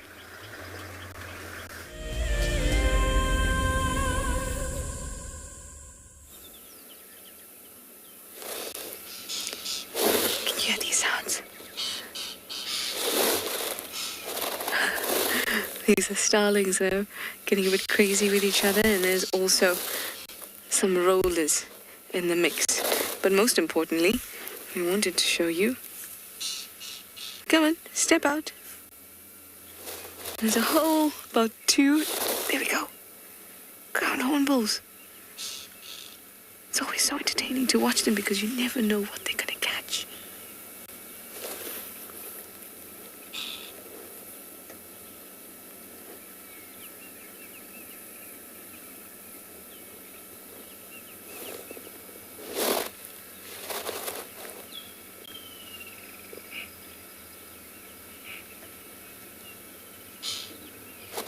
so stern.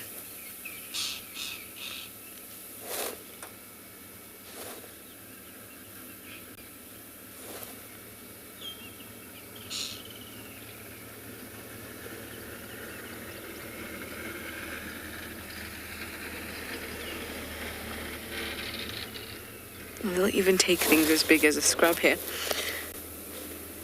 Sometimes it's difficult to imagine that they're actually carnivorous. Oh, hello, photobombing roller.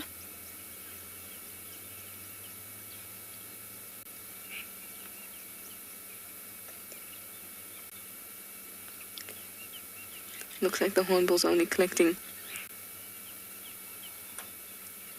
small insects.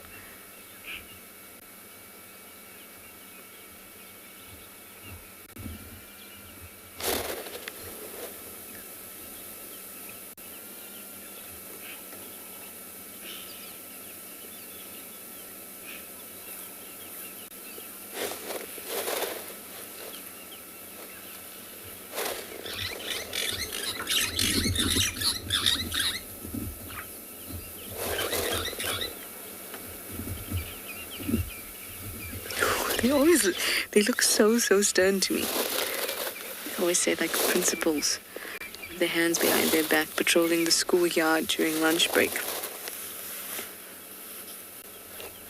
Even the way they turn and look, as if they're checking out every pupil. Just a hint of threat in their eyes.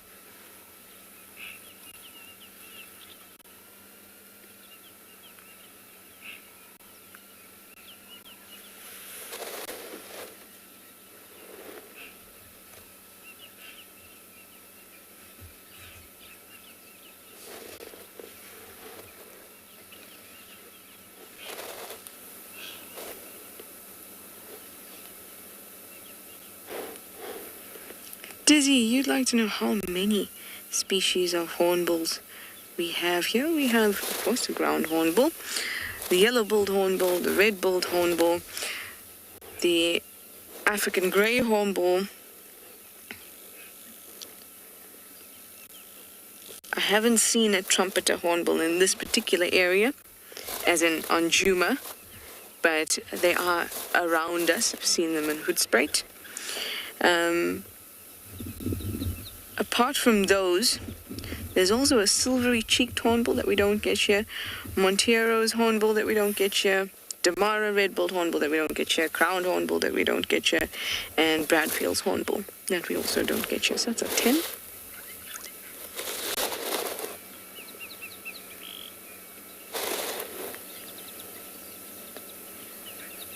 This by far the largest of them. Almost 4 kgs.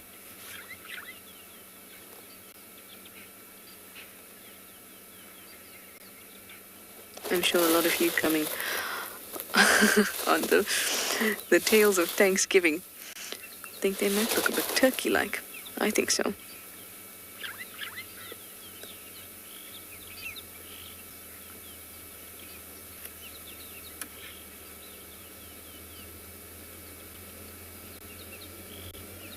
Absolutely interesting creatures.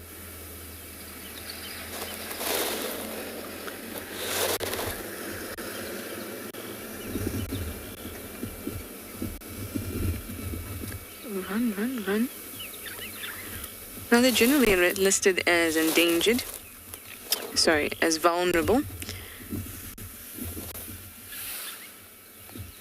But in fact, in South Africa, they're endangered, even though elsewhere they're vulnerable, and that's because we only have about 1,500 of them here. Was that Dacian who asked if I think that European rollers will show up on Djuma this year? I've already seen them. I've seen a pair near Buffelshoek Dam, close to Drakensberg Road, and I saw 2 of them, which was a really nice find. So yes, I definitely think they will show up on Djuma because they already have. Thing is, will they show up on the camera?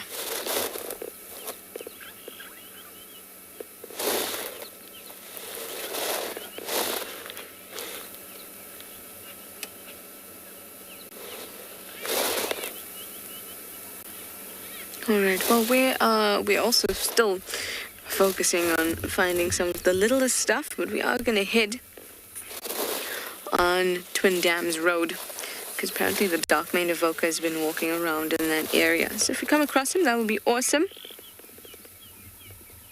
But I've been seeing lots of cool insects. I found these really weird eggs. I say weird, but they were probably moth or butterfly eggs. So we've been seeing lots of cool little things, and we'll continue to search for them, but also stopping for any of these beauties we see along the way.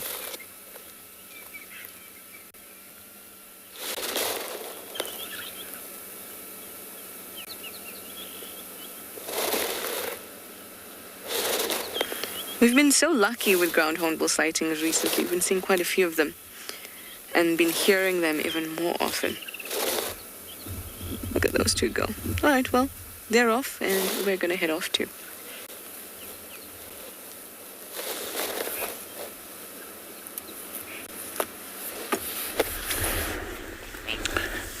Ground hornbills always excite me, and it's nice watching them, especially when they forage looking for dung beetles.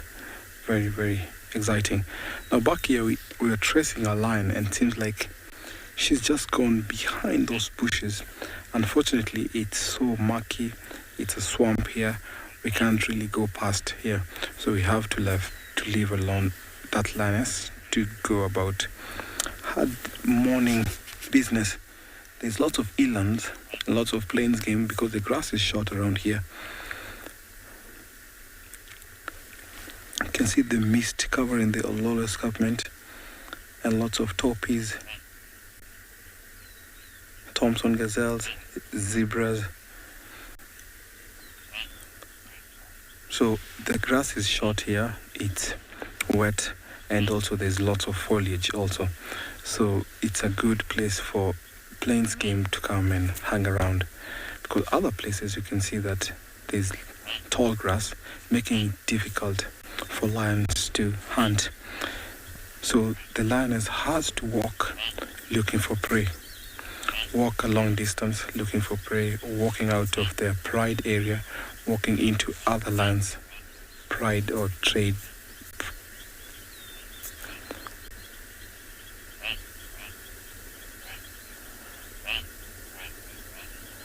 So none of them are aware that the lion is walking towards them. So the lion is just walking through the water. Cats don't like getting wet, and it makes it also difficult to get to them. There's lots of cattle egrets showing an indication of big game.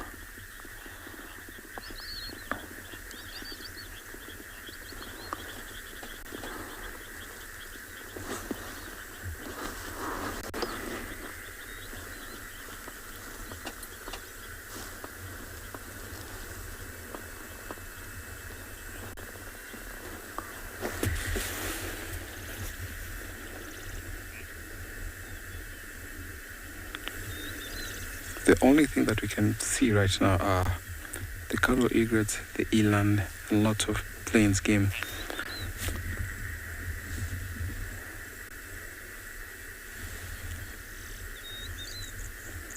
Everyone is relaxed.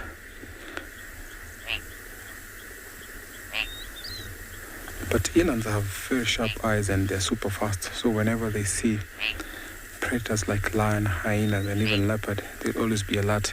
And because we have a congregation of lots of plains game, zebra, taupe, Thompson gazelle, so they work also as a team where if anyone sees a predator, they will alarm, and that will alert the other species.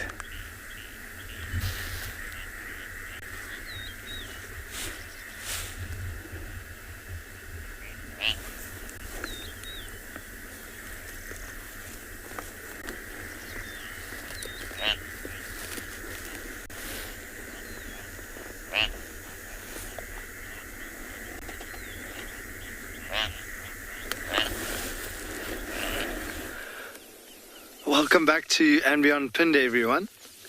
And we've stumbled across this amazing scene with lots and lots of animals around this little mud wallow.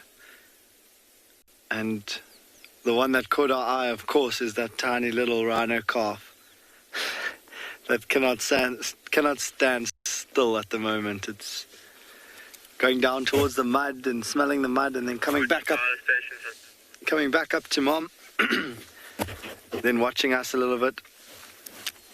Oh, it looks like it might lie down. And it's chewing a little bit. Just learning all about what's going on around it.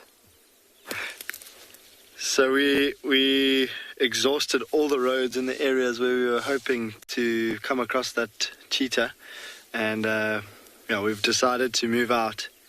So we just came to check some of the watering holes, and this is one of the most amazing scenes we've got here with the rhinos. There's lots and lots of zebras, maybe 40 to 50 zebras. There's some warthogs, some wildebeest. There's a couple of storks around as well.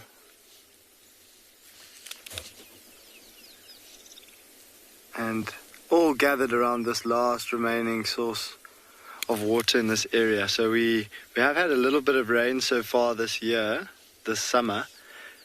But on Phinda we do receive most of our rain towards the end of December and then January, February, early in the year. So the first rains just turn everything green and fill up a few of the mud wallows and the smaller watering holes and pans. And then we get sprinkles here and there which keep the pans damp with mud. But then later on, so early in the new year, is when we should get, we hope, get some really, really good rain. See that little calf going back down towards the water now, or towards the mud.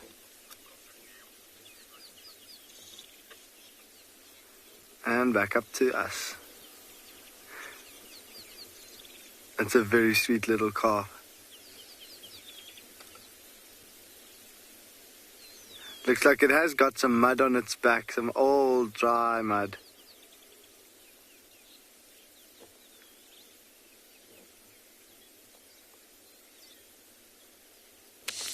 But he will only go into the water or into the mud if Mom goes in.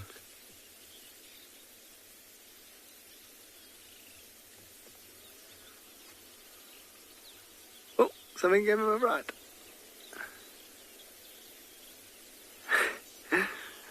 And it's got a mouthful of grass that it's just chewing, and every now and then a piece of grass just falls out. I agree, Renee. It's incredibly adorable, this little rhino. It's so amazing to sit with them and just watch. Especially these young rhinos, they're so curious and inquisitive. And their main priority is just to learn what's going on around them. With Mom, of course, she's got to feed and rest and save her energy. But the little calf is just drinking milk for now. And he's just got to learn all about all his surroundings, learn about his body and what he's able to do. Now he's face to face with a wildebeest. He's got to figure out where rhinos fit into the balance. So he'll learn that most other animals make way for rhinos. But for now, while he's really small, he's first got to figure that out.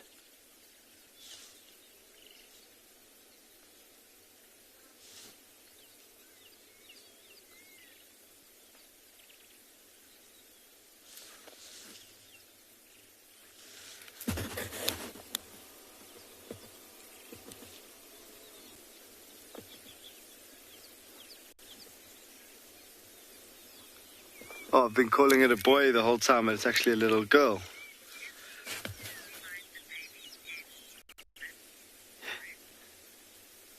Yes, Ruth, that little bump behind the baby's head it's normal. It's completely normal. So with the white rhinos, they've got that really long and heavy head. You see the shape of the head is quite elongated and almost rectangular. And with the way that they feed, they're mostly holding their head down towards the ground. And of course, they get that really big and heavy horn as well. And so they've got to have really powerful muscles in the back of their neck in order to be able to lift their head up. And so that's basically what that bump is on the back of its head, or just behind its ears. That's just a big muscle that the rhino needs to lift its head. So don't be worried, that is normal.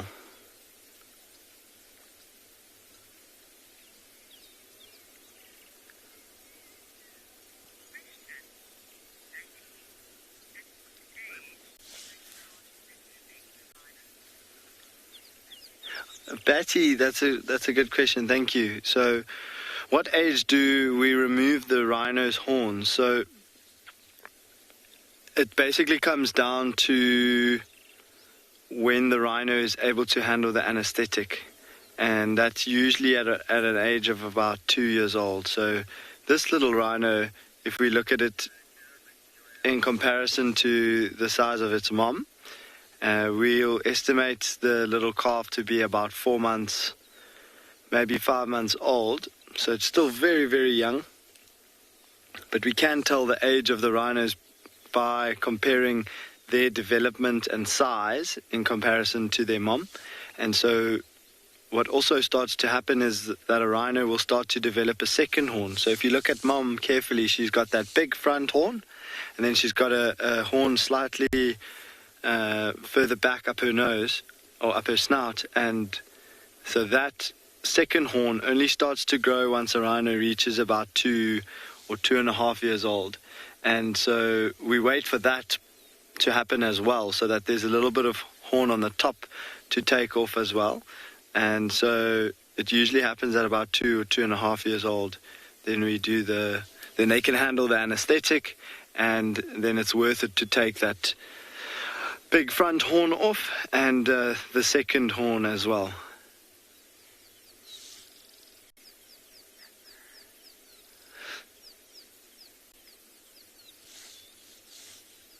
There's a big standoff, Craig. I don't know if you can get that. Okay.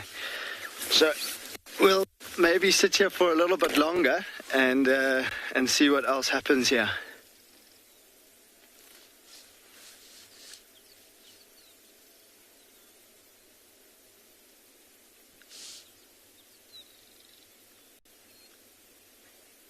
Corky decided that she needs to get on with her day, so she upped and left. But it was a really beautiful morning spent with the two of them.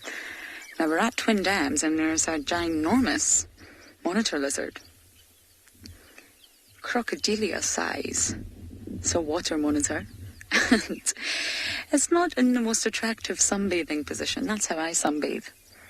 Flat. Arms and legs spread out. And of course, it's charging, especially after the weather we had yesterday. I think we had 4 seasons in one. It really changed on us continuously. But all the reptiles, I imagine, will be coming out this morning and charging to restore all their energy levels and then get ready to hunt for the day. And they really don't need to eat as regularly as mammals do in order to sustain their nutritional requirements. Their digestive system, their sort of metabolism is completely different. Mammals, especially lions, leopards, who are hunting, using a lot of energy, they need to eat a lot in order to sustain themselves. They also generate their own body heat and maintain a constant temperature from their metabolism. Same with us. But reptiles don't have to do that. They get their energy from the surrounding environment, not from their metabolism, and therefore it's a lot easier to be a reptile. Look at this guy, living his best life. He will get too hot, though. There will become a time, it's getting hotter already, where he's far too hot and he'll seek shade. It's a constant balance. There'll be a little cue that goes off in his body saying, too hot now, seek shade, seek water.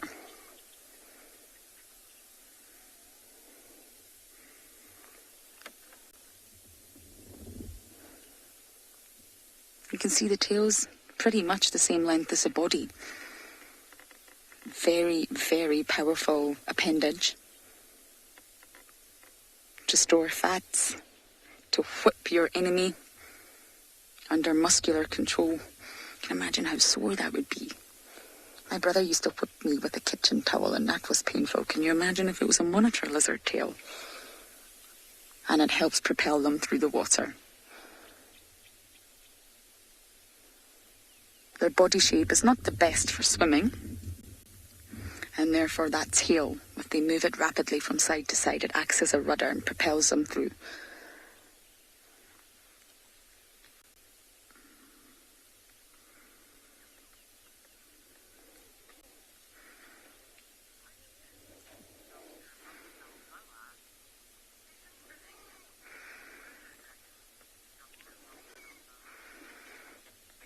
Mr. Rocky Balboa? Dr. Rocky Balboa. Wow. Nice to meet you. So many things are going through my mind right now, but I'll stop. Yes, essentially they are all related. Not very closely, but Komodo dragons are also reptiles found in Komodo.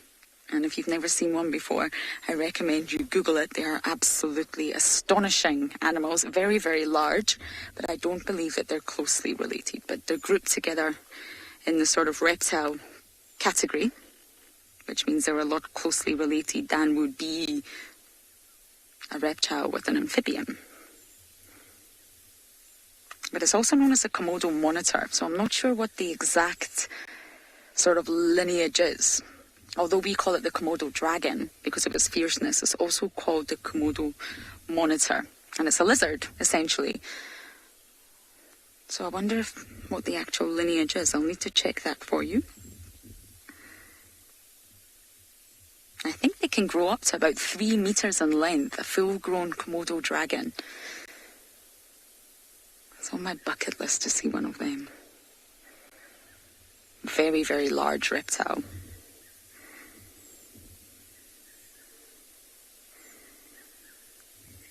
But Dr. Rocky Balboa, I will find out the exact lineage for you and let you know how closely related they are.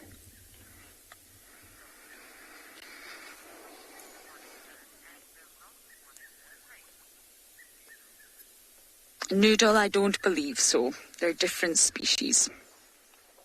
The water monitor and the rock monitor are different species, and of course, it's never recommended in the animal kingdom for 2 different species to mate and hybridize.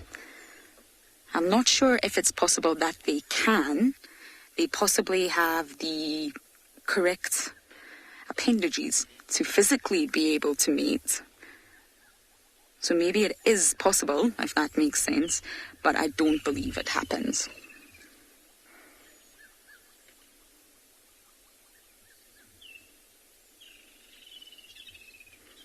Of course, in the animal kingdom, there's definitely some examples of 2 different species mating and hybridizing.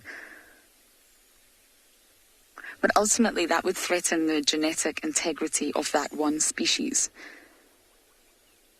So a few generations down the line, the hybridization is going to completely create a species that's probably neither one and neither the other.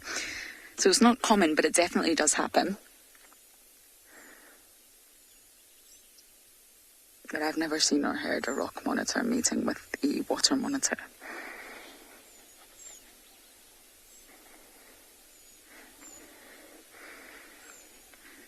I think we need to get this guy a little cocktail and a umbrella.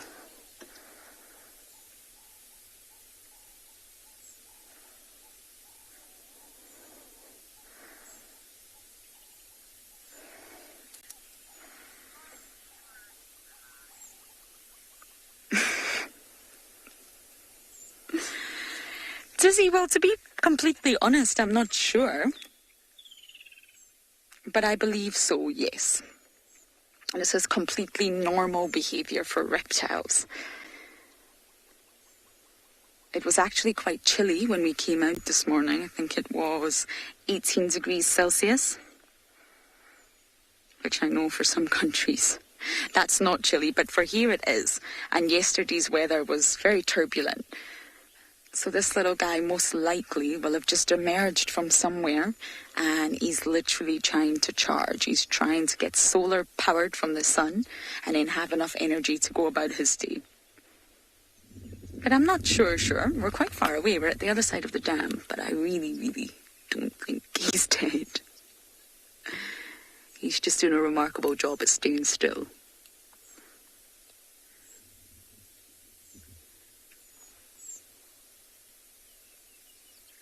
And he is moving his head, I think. Very marginally so.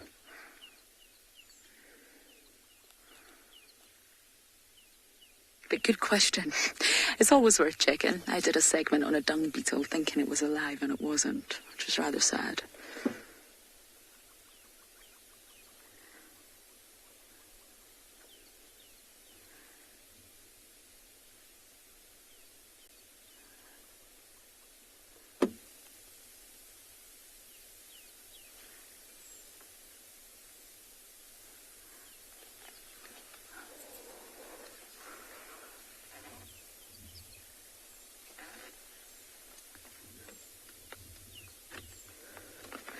Jason, you're asking about species being able to drop their tails when in danger. I'm just going to try and see if I can grab a diagram for you. It's tucked away in my box, which you can probably hear. But no, they don't. Now, some reptiles can do that. And of course, the predator normally comes behind, chases from behind. And therefore, those species that can drop their tails, like the geckos, it's an amazing technique to be able to confuse the predator. The predator ends up possibly with the tail, but not the entire organism. And it's sort of a self-mutation, if you like, and it's called autonomy. That's the proper name for it. And there's a special zone on the reptile. It's called the abscission zone that it actually cuts at. It's not random, if that makes sense. It's not any part of the tail. It's a specific part of the tail that cuts every time.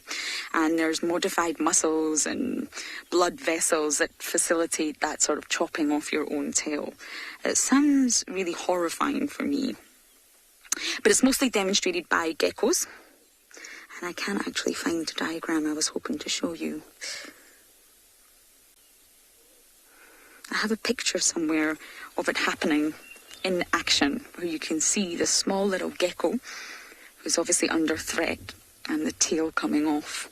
It's actually happened in my hand, which sounds really horrible. I was trying to rescue a gecko from my sink, actually, and I wasn't able to get out of the water that was in the sink, so I tried to scoop it up, and the gecko got away, but I was left with a tail, a wriggling tail in my hand. Ooh. And I obviously felt terrible, but the gecko will be absolutely fine. And it can regenerate their tails. It's not fast, but the tissue regenerates itself.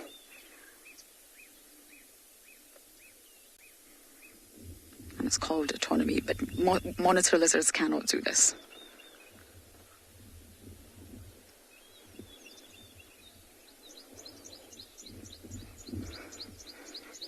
I'll try and find that diagram for you. If I can, I'll show you it a little bit later on in the drive.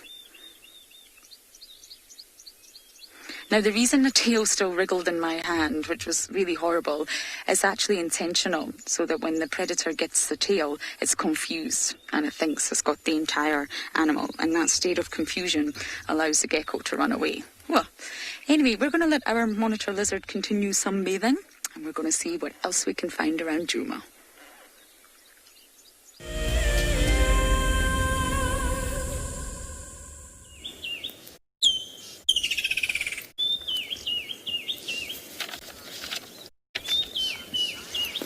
What we have here is a bearded woodpecker that has found itself a place where a beetle of some sort or has burrowed into the wood and has probably laid eggs or has larvae, and it is desperately trying to open the hole up, the tunnel, just a bit more so it can get its bill inside and then push its barbed tongue into the hole and extract the grub or the larvae. It's being very, very persistent. It's got this sharp chisel-like bill with quite a broad base that's able to absorb the shock of all this pecking constantly as it slowly chips away at the wood. You can see how it grips on with its, a very specific term called zygodactylus, but it's got feet with 2 claws forward and 2 claws backwards, so it can grip onto the wood very, very effectively, and it has a very stiff, bristled tail, which also acts as a third sort of leg almost, in order to help it be like a tripod, so it can get maximum force when it pecks away at this piece of wood. Now it's coming from a different angle. Oh, there's another bearded woodpecker calling off to the left of us. There was another one as well. There was also a cardinal woodpecker in this tree earlier, so it seems like this tree probably has a lot of insect activity that have laid eggs and burrowed into it, and so all the woodpeckers are very interested. Oh, it seems to be getting somewhere. See how it's probing its bill further into the hole there. Amazing. So hopefully it's going to get... Oh, it got something. Yes. Well done. Good work. Breakfast time.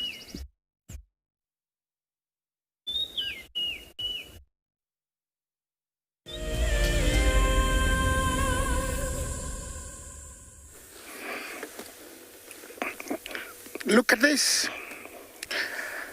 Although it is misty, it has created a very unique backdrop and environment. I call it elephants in the mist. But the mist is going away very fast, and I think we're going to be able to use our binoculars to spot other things. That's definitely a big herd of breeding elephants, called as a breeding herd, led by the matriarchs, or the matriarch. And of course, you can see how successful they've been. They have a lot and a lot of liliefants, and they look very relaxed. Spaced out means they are very relaxed. Everybody is eating at peace. Remember, elephants are not threatened by any predator out here. They are the true king of the jungle. The lion is only the true king of beasts. These are the true king of jungle, and very relaxed, as you can tell. Wagging tails, active trunks, constantly eating to compensate their poor digestive system. Although it is poor, whatever they eat is utilized quite well. So although it takes a long time for the process to take place through their stomachs, everything is eaten. But if you look at elephant droppings, they are actually not properly chewed, but all the nutrient are sucked out. Only about 40% is chewed. Ha! Well spotted. Yeah, that is a safari a la balloon in the Mara. I wonder how far they can see. Interesting, and it's disappearing very fast. Yeah, that's how misty it is.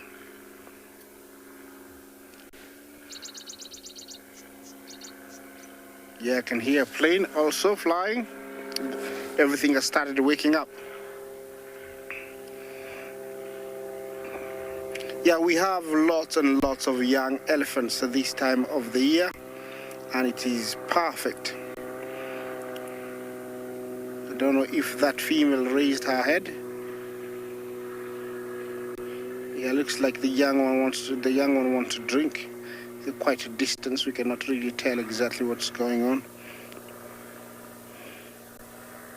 Yeah, remember, elephants do communicate using very low frequencies, and that frequency can travel up to around 5 kilometers in radius, and it plays such a big role, especially when a female comes into season. And it is quite true. I have witnessed, a good number of male heading into one direction, and I asked myself, what are they? Why are they going in that direction? Little did I know that a female had actually sent a message saying, she's coming into season, and the males learned that, and so they were heading towards her direction. It plays a very big role in such cases because males wander long distances, far and wide, looking for these, females in estrus, and so it's quite important. Apart from that, even internally, sometimes a female will utter words and you will see a reaction all of a sudden. Either everybody freezes, everybody moves closer, or sometimes they just take off in one direction. It's amazing when you experience that. And I think it's the most used vocalization in elephants. Of course, when they're not happy, they will trumpet and rumble, and that sound can travel quite far, even up to around 3 kilometers. I've had it so loud when you're close, it's deafening. Elephants are making a very good comeback in the last 10 years, and one reason is that poaching has been stopped quite dramatically, and also locals have been educated in the importance of preserving habitats that the elephants, need to keep going. Here in the Mara, I don't know the count, but the numbers are going up. Prosecuted for their tasks, of course.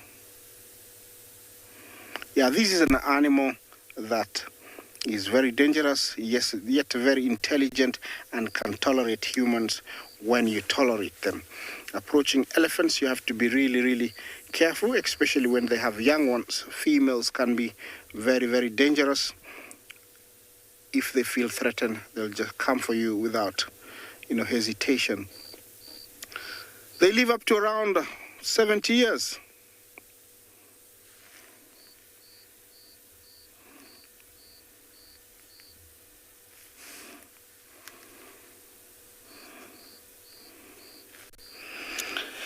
Jason, when do matriarchs change and how do the rest respond? I hope that was the correct question. It's very interesting because until the last breath, she's still the matriarch. But slowly, the second oldest female takes over if the oldest female becomes incapable. Either, she's not well, you'll see action of the older, female trying to take care of her and also starting to take over, giving commands. Of course, she will let the older female continue doing it as much as possible, but it's a very unique transition and it works, very naturally without any interference. But usually it takes a very long time for the second in command to establish herself, but usually it's the oldest one, and she's the one that has learned all the tricks from the old female. So it's quite a transition and very interesting. This time of the year, the grass is so, I would say, delicious because, they're loving it. You can tell. Over there, everybody's enjoying that beautiful green grass. Yeah, quite a picture. Yeah, elephants in the mist, I would call it.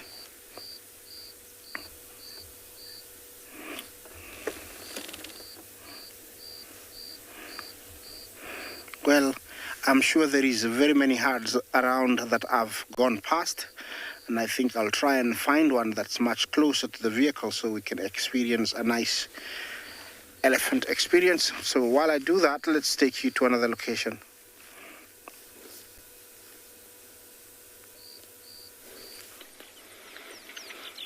Welcome back to andBeyond Phinda, and it's the complete opposite of misty here. It's a beautiful clear day and the sun is really starting to get hot at the moment. The rhino cow with the small calf have moved off from the mud wallow. I think there was too much activity here for Mom to go into that mud wallow, but it looks like another 2 rhinos have taken their spot and are slowly grazing, heading towards the mud. And we're sitting here hoping that they keep going towards the mud and eventually get in and have a wallow. Oh, there's 2 zebra stallions on the horizon that are...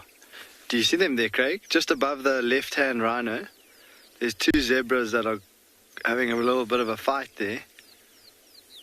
I just saw them both standing... Oh, they've gone over the ridge. I saw them both standing up on their back legs. Yeah, so there's quite a lot going on here at the moment.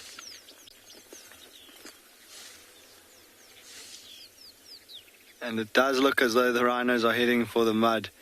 Just getting their last mouthfuls of grass.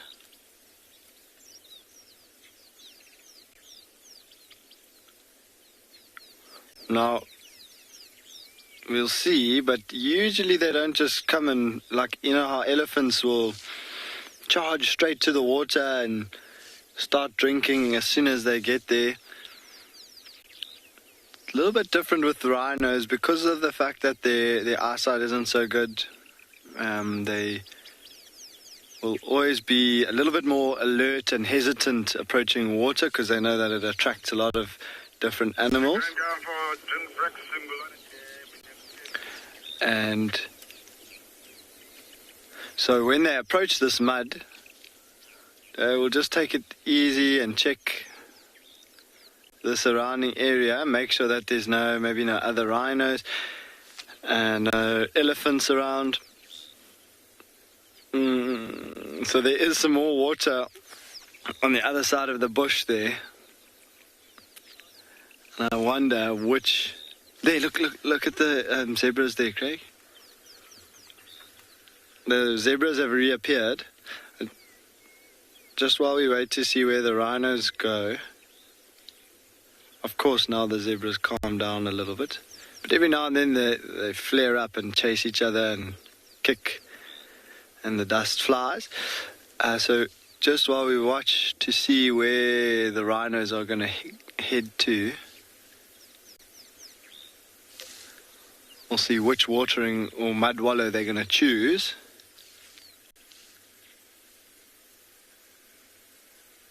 And the zebras disappear again. I think I can hear the rhino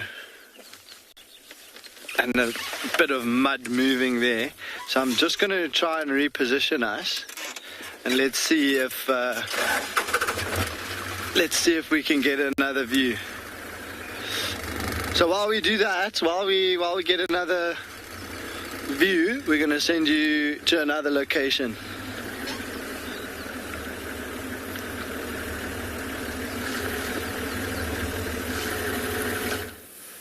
Here we have a tiny little green spider. It looks like a cucumber spider, or one of them. I don't know the exact species. But it has parachuted from my dashboard to now what once was, I suppose, the water sprayer thing for when there was once this windscreen on this vehicle. And now it's going to try to parachute off again. That's what it's doing. Look at that. So this is called ballooning. That's when the spider throws its abdomen right up into the air and it pushes out some silk and makes a little parachute that the wind then carries and it goes off. I think it might be struggling because that surface is so smooth. Oh, can't get a good grip. But let's wish it all the best. That's how it throws a line. Whatever that line gets attached to, then it goes shoop. And off it escapes.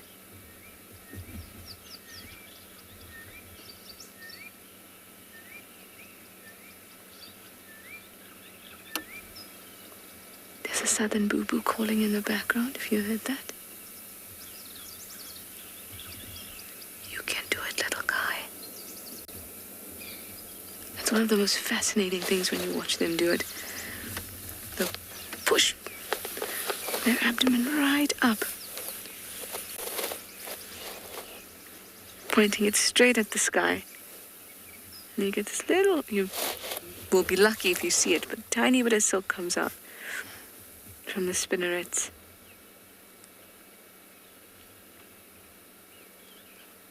Here we go. Will this be the one? Oh no, see, as they push their silk up pointing at the sky, they turn a little bit so that if there is the slightest bit of breeze, they'll catch it in any direction. But on smooth metal surface like this on the vehicle, it's constantly slipping. It's not able to catch that breeze.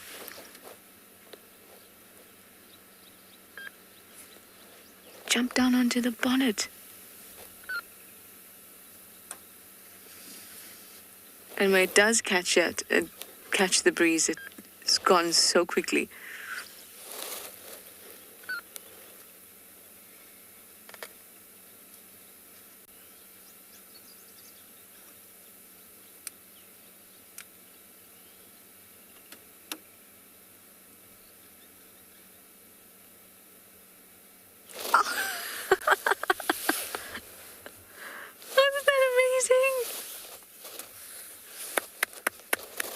That is a clap for that performance, because that made my day.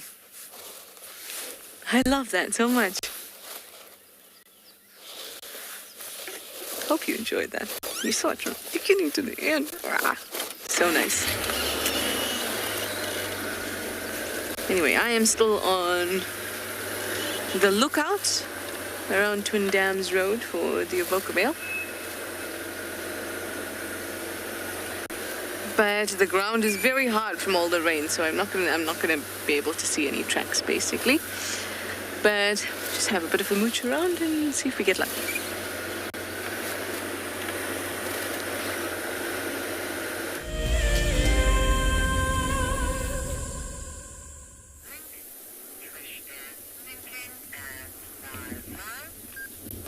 Welcome back to andBeyond Ngala, everybody. So the wild dogs went and lay down in the shade and decided that it was time to rest for the day. So as I was leaving them, I actually came across this small breeding herd of elephants, and they're very well hidden in a thicket at the moment. But I think the one that we're looking at here is the matriarch. She's the largest of these elephants, and she seems to be close to the front of the herd. And she's got her little ones following her there. So it seems to be incredibly active this morning after the rain.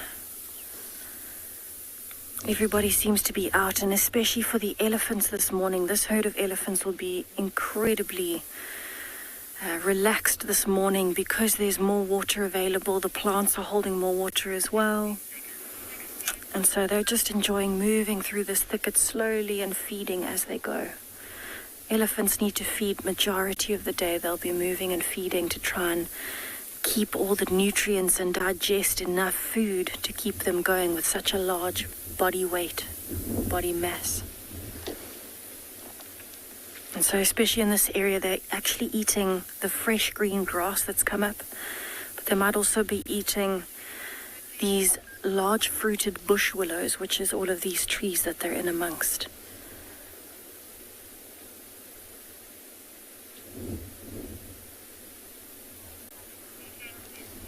So we're gonna watch them move off, and then we're actually gonna head on and see what else I can find.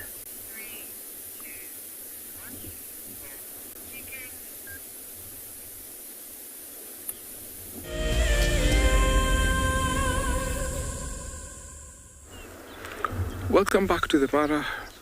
We've come to the Masai Mara River, where our zebras are just gathered here waiting to get across to the other side. Only 6 of them have made across, but the big rocks have come waiting for them to get into the water. So these zebras are watching the crocodiles and are eagerly looking forward to get across.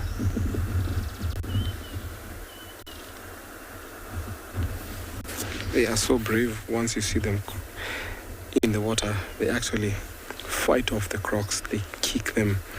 So even the crocodiles are also worried when they get their jaws kicked by these zebras. Most of the time you find that they will go for the inexperienced one, the falls, but sometimes also the adults can fall prey.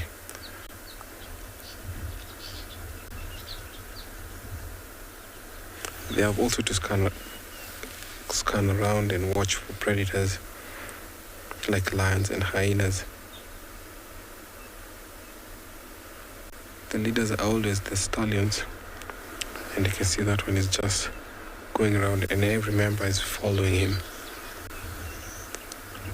They're looking for a good point where they can get across, at least where there's less crocodiles, or even when it's a bit rough, because crocodile will be pushed off by the torrent waters.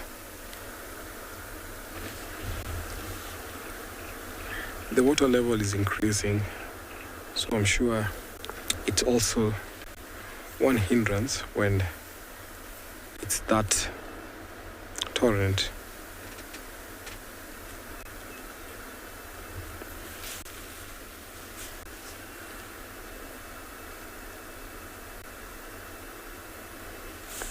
I saw more zebras coming here, but I think it will take them a little while before they get here. So I'm just going to see if these ones will cross. Ian, thank you so much for your question. We have the bachelors of the plains zebra here. We have the gravy zebra, which is found northern part of Kenya, going all the way to Ethiopia. So in East Africa, we have, this one is more dominant, more common, but then the gravy is only found in one part of Kenya, and the reason being they're endangered. So that is a unique kind of zebra we have here in Kenya and Ethiopia. So it's an endangered species of zebra.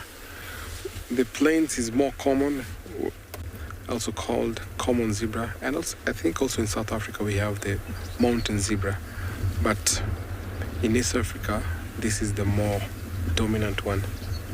There's difference between coloration of the stripes formation. This one have more conspicuous and bold stripes, while the gravies have very thin, narrow stripes. Their bellies are white. They have very big ears, rounded ears. They look like Mickey Mouse, so I always call them the Mickey Mouse zebra, while this one has ears just like the donkey. You can see the stripes run all the way down to the belly. So the gravy zebra, the stripes don't run all the way to the belly, so they have white bellies. They are bigger than the common zebras. They're much territorial. These ones are not territorial. They'll always walk in very big zeals.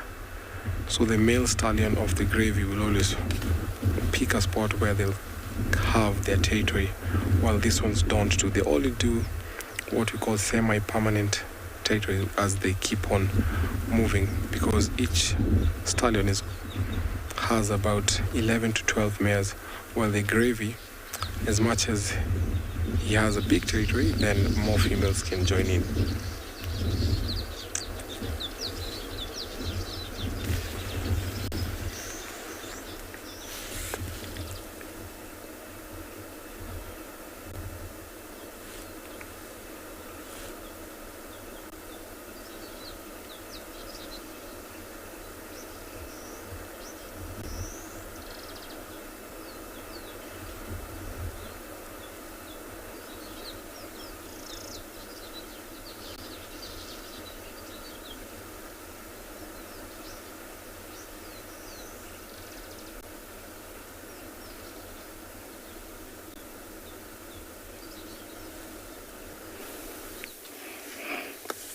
from the river to one beautiful eagle belonging to a family of eagles called the hawk eagles, and it's known to hunt in from one perch, either a pole, a shrub like the one it's on, using its very keen eyesight with binocular vision.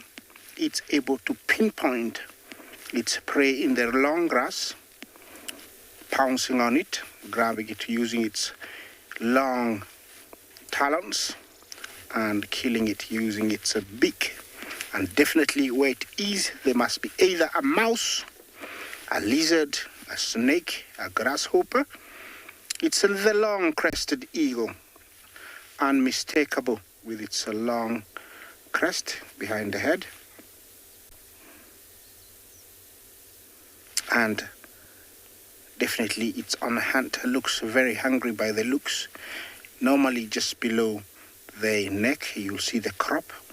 That's where they store all their food, and this one looks quite flat, so definitely it's hungry. Long-crested eagles pair for life. They live quite a long time, almost 30 plus years, and they pair for life. So definitely when you see one, either the other one is sitting on eggs, and they lay 2 eggs. And very much like hyenas, eagles, they practice the infanticide or siblicide, where the older,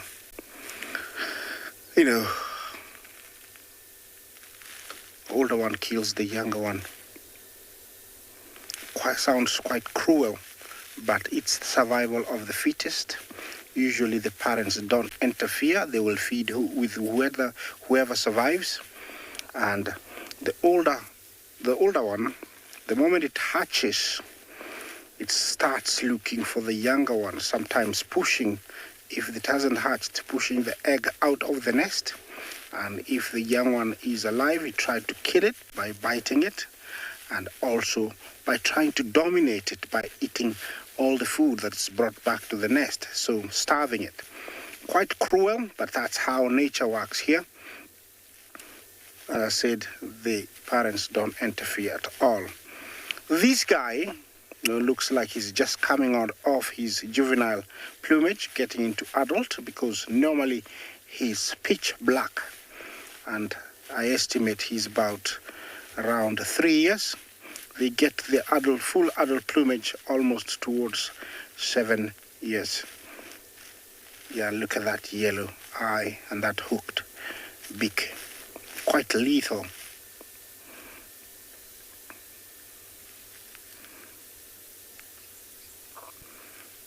Yeah, we are seeing more and more of these guys, which tells me that the ecosystem is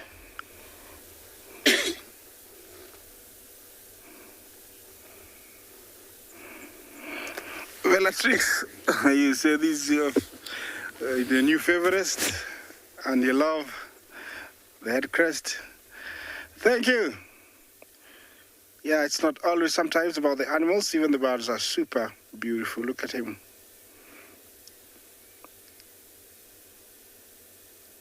Just really looking for something to feed on.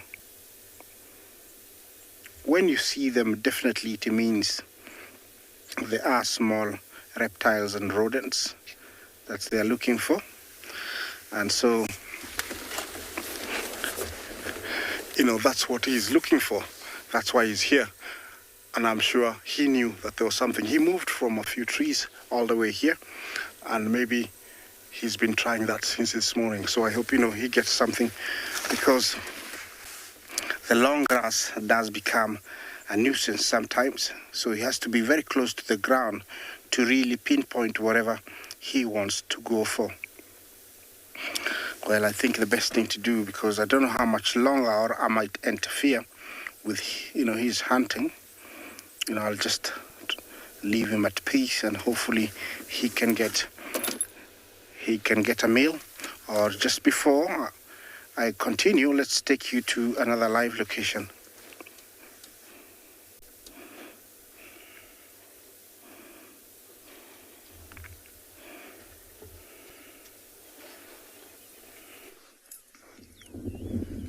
Look what we have here. Another reptile. This one is alive. Don't worry, Dizzy. We checked.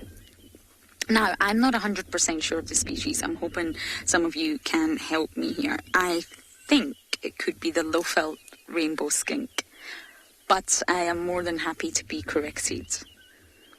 Normally with the rainbow skinks, at least in the low-felt, the male's a sort of browny, olivey colour on the body, and the tail can change anywhere from yellow to bright orange, and obviously we're looking at a bright orange tail here.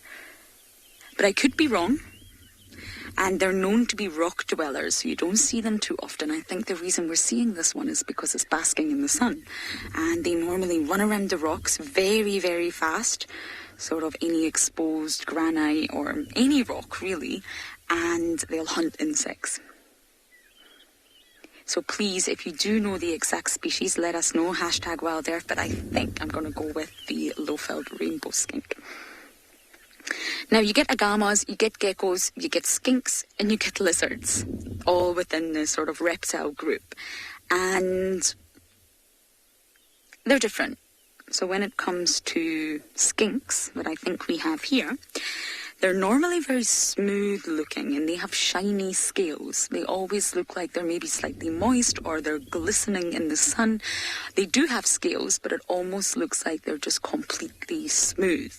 And this is sort of has evolved that way to allow them to slide in and out of their burrows. They don't have rough scales, is what I'm trying to say. They normally have extremely small scales, small heads, and it doesn't look like they have a neck. Now, they will have a sort of spine that attaches to their head, but it just doesn't look like they have a neck. And when it comes to lizards, they have very obvious scales. It doesn't like we have here. I think this is a giant plated. Lizards everywhere. Now, they have very well developed legs, sharp claws, long tails, and you can really, really see the scales. They're granular, if you like. They're not smooth and shiny. That's the sort of main differences between skinks and lizards. But I really, really hope we're looking at the... Oh, you see it? Yes, you got it. Keeping its body low to the ground. Very well developed legs.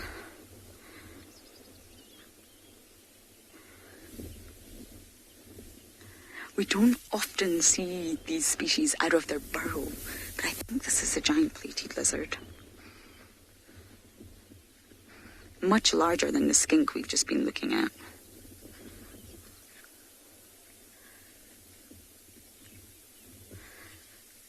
And with some lizards, they don't necessarily change colour, but with the sun, their sort of scales will lighten. When they haven't had any sun, the scales will darken. So that was the exact same as my bearded dragon. He wasn't changing colour. It was just when he's got exposure to the sun and he's charged, you'll find that he's a lot lighter in colour. Isn't this so fascinating? Surrounded by lizards.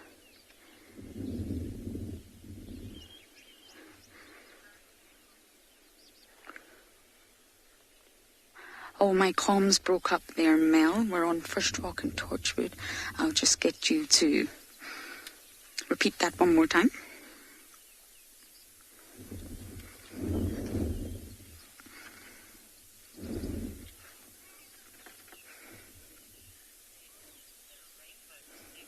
Yay, Picky, I have not heard your name in so long. It's lovely to hear from you. I'm glad you're so jumping on board. And you're saying it is the rainbow skink. Thank you. So it's a low-veld rainbow skink. Perfect. I wasn't completely sure. But not this one. The one with the orange tail is a rainbow skink. And I think this is the first time I've ever put one on camera, to be perfectly honest. They'll normally hide under the rocks, and especially when they hear the vehicles coming, they're very skittish in nature. They're rock dwellers. They don't really expose themselves too much other than the requirement of getting sun. Yay! I mean, that orange tail really is unmistakable, and I think this is a male. Fabulous. Thank you, Picky.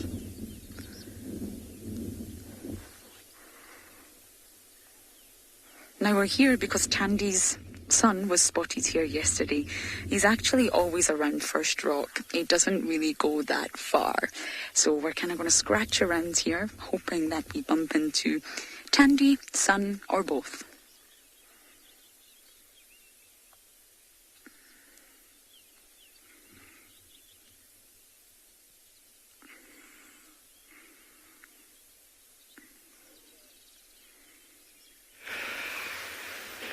We have just found a little hidden gem. We have come back to the glossy starling nest just to do a little update and see how those eggs are developing.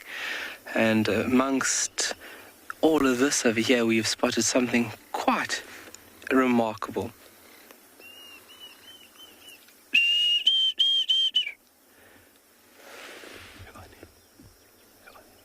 This is a southern white-faced scops.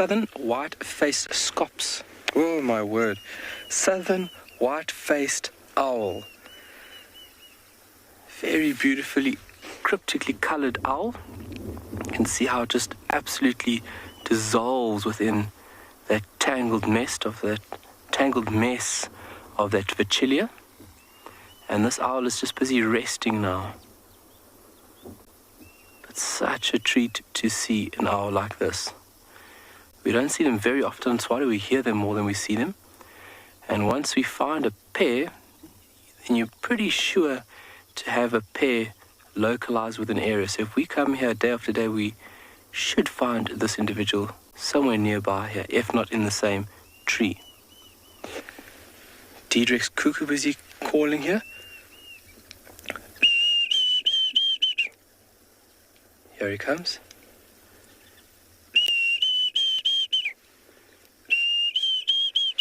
Yes. Why are you landing there in the sun? Yeah, he's on the camel thorn, but he's in the sun, man. You want the sun on the other position, on the other side. We got him. Really beautiful bird there, Diedrich's cuckoo. A mix of emerald green along with this like pearly white. It's got a red eye, and you can hear him. He's saying his name, Diedrich's cuckoo.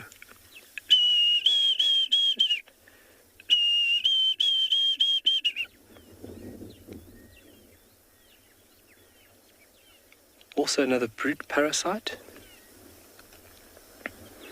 but a very beautiful one at that in comparison to its family members. A bit smaller as well. So showing you that it'll be going after species which are better suited for its morphological structure or size in comparison to the cuckoo we saw the other day, the African cuckoo, which is quite a large species, or a large individual.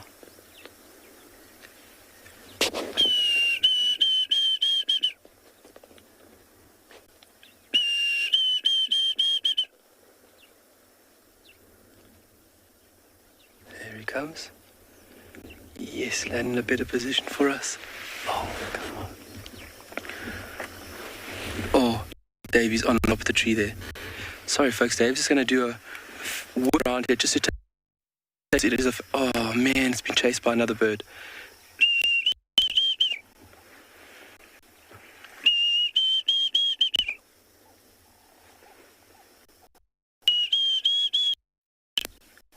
And back to the big camel thorn he goes. So as soon as he landed in that little tree, he was chased off by a smaller bird. Birds know that he is looking for a potential nest. Incredible, look at that plumage. In conjunction with the bark and the stem or trunk trunk that's next to him, you can see how perfectly suited this owl is within this habitat. You can see how it's moving its head very slowly just to avoid any detection. And obviously along with the plumage, you see those beautiful ear tufts. Those are also used in aid of camouflage. So breaking up the general outline of this bird and allowing this bird to blend into this tangled mess. Beautiful circular faces, big, broad, black lines basically encasing the eyes. And the little piece in the middle, little tuft in the middle, that's actually where the beak would be situated. And the bird is watching us now. It's just closed its eyes to a point where it can just see through those little slits. Obviously, eyes are very prominent organs, and obviously certain animals will be able to pick up on those eyes. So by minimizing its overall exposure, it is taking camouflage to a very high degree.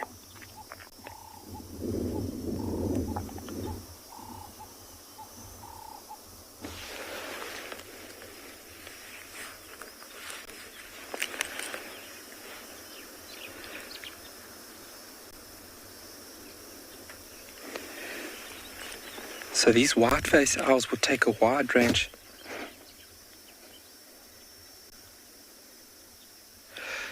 Great bird sounds. It is a very distinctive call, and it's a fantastic one to pick up very easily out in the bush. These guys, the Diedrich's cuckoo is actually a migrant, so it's not found here all year. It's found here in South Africa through the warmer periods, summer, and then obviously it is looking for a potential nest into which it will lay its egg in.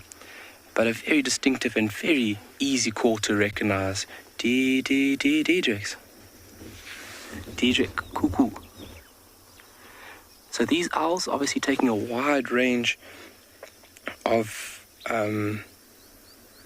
insects, invertebrates, let's go at that. Obviously more active under the cover of darkness. Like most owls, they want to remain inactive and very still through the daylight period. As we've seen that giant eagle owl or the rose eagle owl, also throughout the daylight hours, fairly static.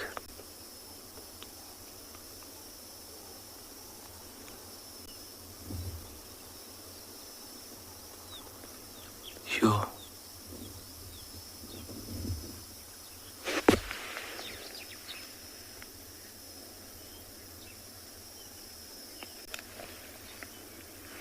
A real dream, that is a fantastic question. And I'm very ethical when it comes to doing anything like that. So the bird was actively calling.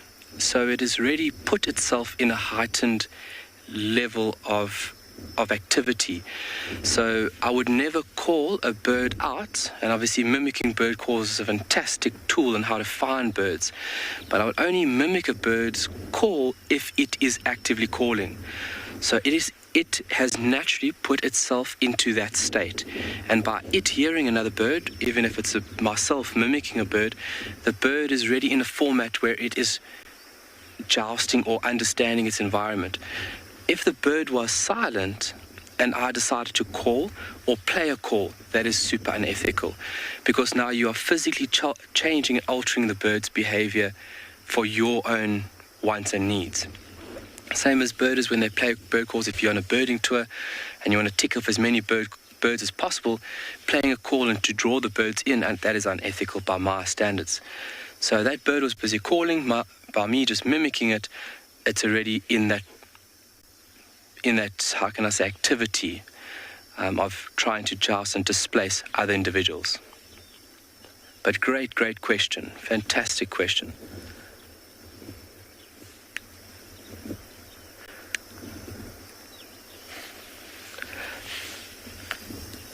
The heat is really starting to set in now.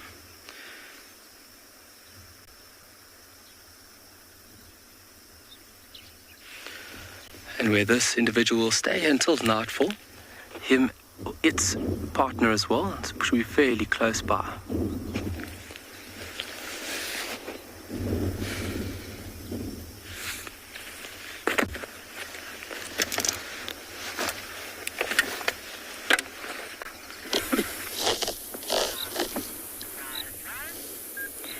Welcome back to andBeyond Ngala, everybody. So, after we left those elephants, I actually decided to come back down to where we had the lions this morning, just to see maybe they've come down towards the river, and here they are, lying underneath a bush willow tree, relaxing in the shade. Now, this is the same few that we saw this morning, but the two white ones, I think, are in the thicket off to the right of where the pride is lying at the moment. And I don't think the rest of the pride is very far away. I think they're probably very close by, because what I actually noticed yesterday when we saw the lions and the day before was they actually didn't have the two youngest cubs with them. And so these ones that we can see are some of the adults as well as some of the sub-adults, so the ones closer to 2 years and just under 2 years of age. So I think maybe what the rest of the pride is doing while these are snoozing is they might be snoozing somewhere different, but maybe closer to where those two youngsters are.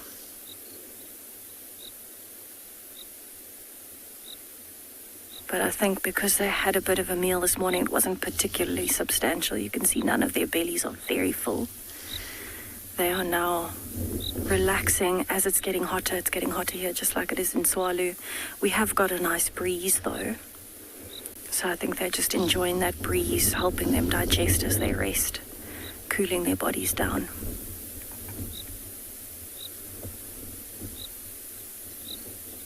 There's also water close by, so there's a few puddles in the road from the rain yesterday. But also down in the riverbed, there's a little bit of water in one or two of the holes that the elephants have dug. And some of the mud wallows have been filled up again. So this is actually the perfect place for them to be resting for the rest of the day, because it is open so they can see other predators coming. And they're close enough to water, but also in this clearing, it's quite likely that with the wind blowing the way that it is, animals coming from upwind of them might not actually know that they're here, because they are so well camouflaged where they're lying, especially in the shade. Their coats won't reflect that beautiful gold color in the shade. So it's actually a good chance for them as well.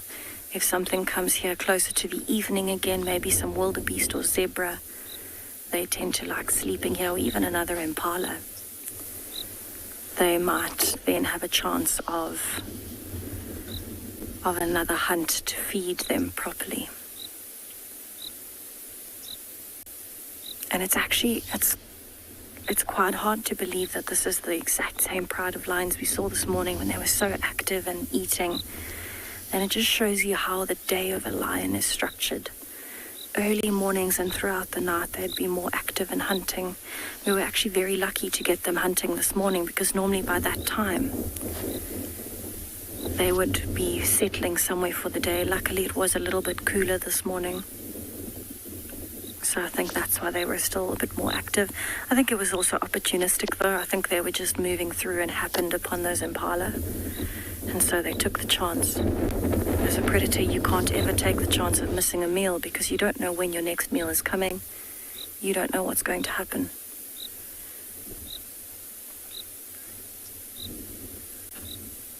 But as the day goes on, these lions will actually follow the shade of that tree. So they'll actually move around it as the sun comes over to its peak at lunchtime and then sets in the west.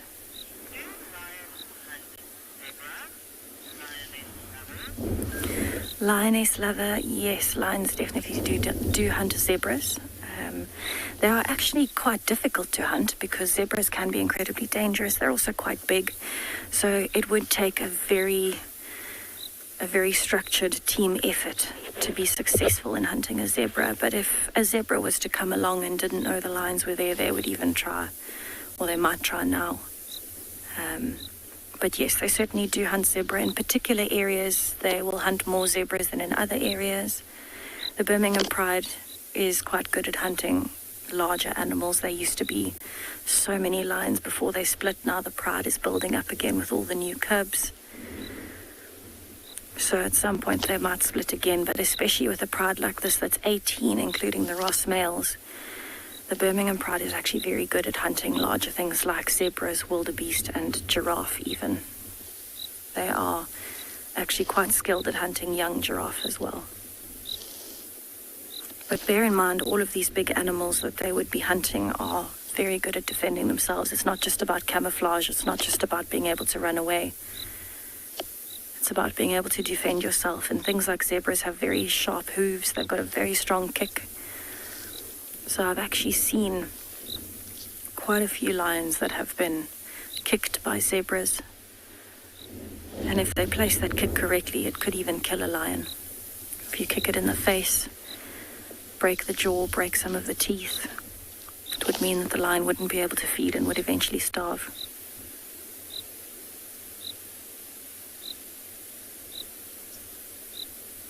It's actually quite good for the lions at the moment. This season is good for all predators because we're going into summer now, and that means majority of their prey species, zebras, giraffes, even impalas, are all starting to lamb at the moment or have little ones.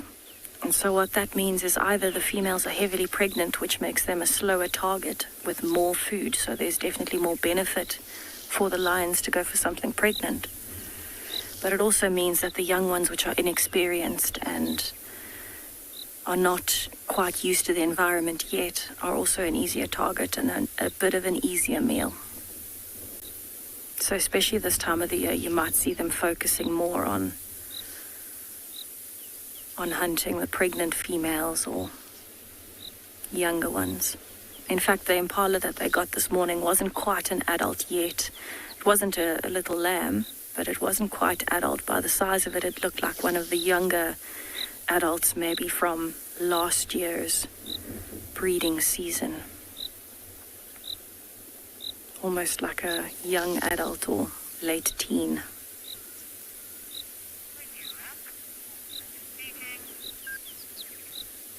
So the one lion's got its head up, smelling something. But I think what I'm going to do, I'm going to sit here for another few minutes and just see what happens. Maybe they start moving a bit. And maybe we'll see them shifting around and rolling over onto their backs.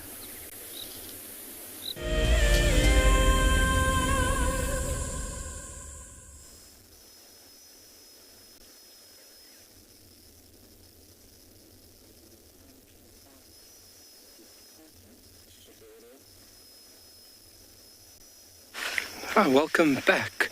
We have managed to find the individual's partner perched up in a camel thorn just behind it, and it's giving us a great view.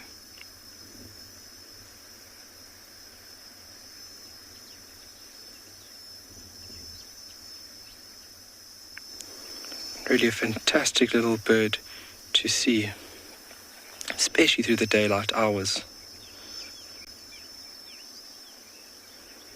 So these southern white-faced owls, they do form a monogamous pair. So that means a male and female will be together, and obviously they will actively breed.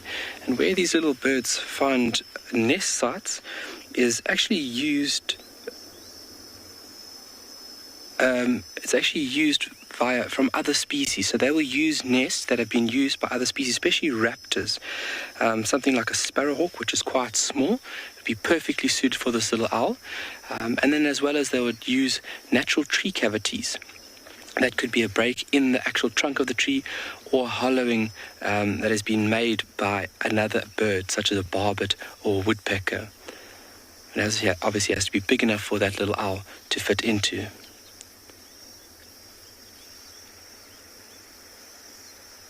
Right now, main order of business is just relaxing, and obviously on the onset of darkness they would go after a few invertebrates, insects of various kinds, and also little mammals here and there.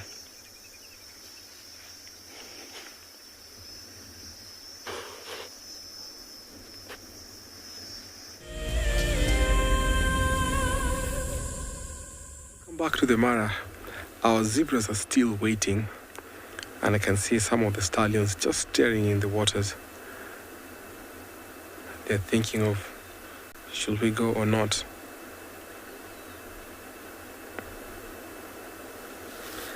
The crocodiles have started walking out of the river and are lying on the bank across on the other side. So that's what's keeping these zebras from not getting to the water. The water level is high, it's murky, so some of the crocodiles are actually submerged waiting for these zebras.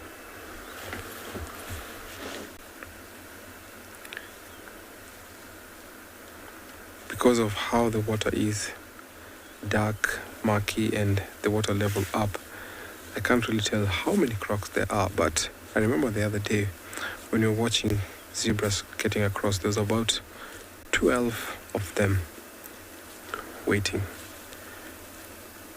So this is what we call the main crossing point. So annually we see lots of zebras and wildebeest come here, gather, wait, and then get across. So these zebras are resident zebras. So they were here just because of grazing, and now they're heading back to the Masai Mara Reserve because we're in the Mara Triangle, and then they'll head to Loita Plains where we have resident zebras and wildebeest. So they have a long way before they get there. So actually this is one of the points where it determines whether they're going to make it or not, because those crocodiles waiting, the last time they had a big meal was when the wildebeest and other zebras were crossing. That is about two months ago. He's thinking of it, so let's see if the others will follow.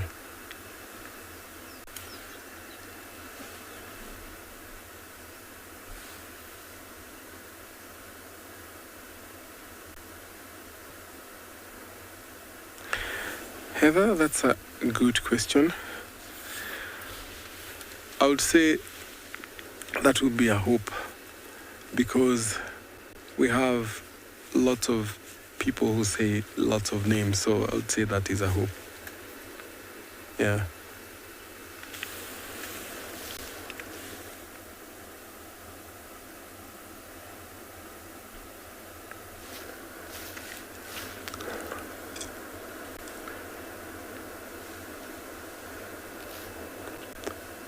So every zebra around here is dependent on him.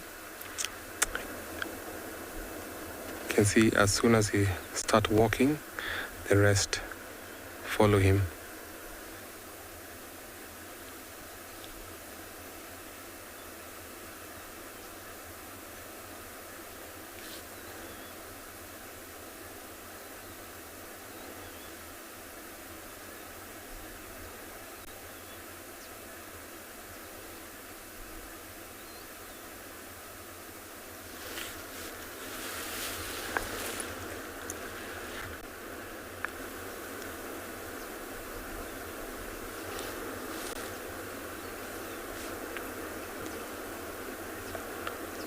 The lead zebra is contemplating on whether to get to the river. So let's wait and see what will happen as I take you over to another live location.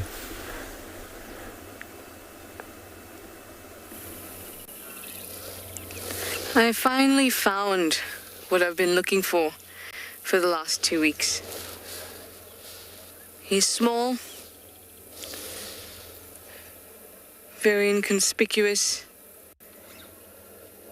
and Theo, having taken the risk of moving away to give you the far shot, there we go. It's a chameleon, a flap-necked chameleon, and one that is very much on the move. It moved from the bottom of the tree all the way to the top very quickly. And it was absolutely exciting for me. I just saw a bit of white. It was just that the sun happened to reflect on it differently than the leaves were reflecting light. And then reversed a little bit, and there we found this little guy. Not the best view.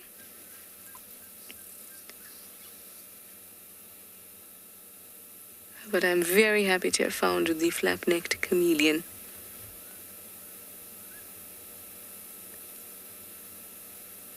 Keeps giving us the backwards eye. Look at that backwards eye.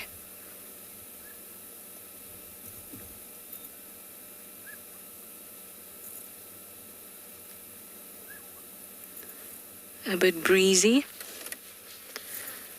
It's a little difficult to see, but let's have a look at the tail. Further down, is it also blocked? Oh, there's a little bit of it.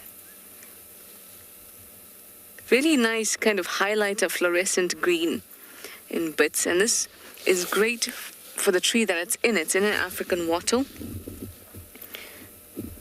or weeping wattle, and because there's these compound leaves, there's lots of shadow, light and shadow that's created through the tree.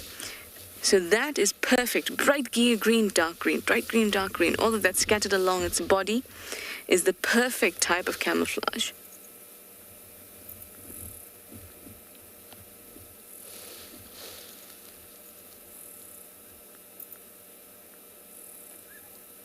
It's really, really special to find a daytime chameleon. Is it that much more difficult to see?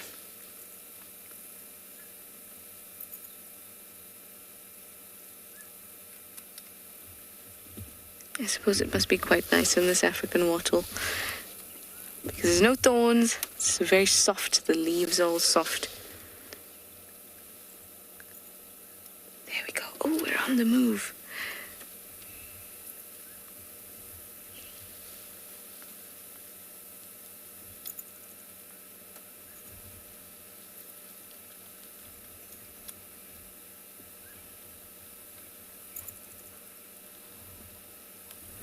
Prepaid, you say a chameleon?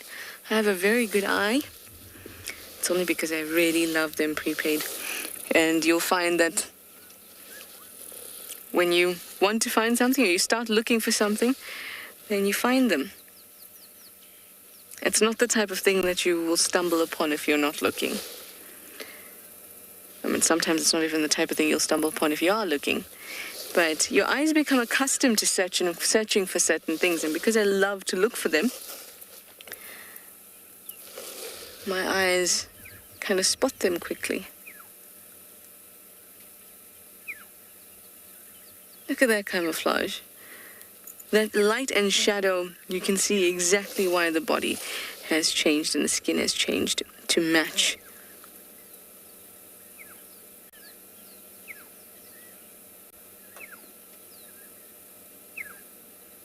It's quite a large one too, which is always nice to see.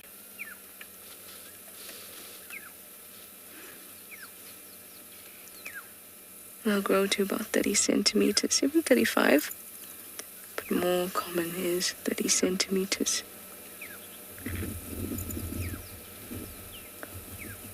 Stretched out its tail now.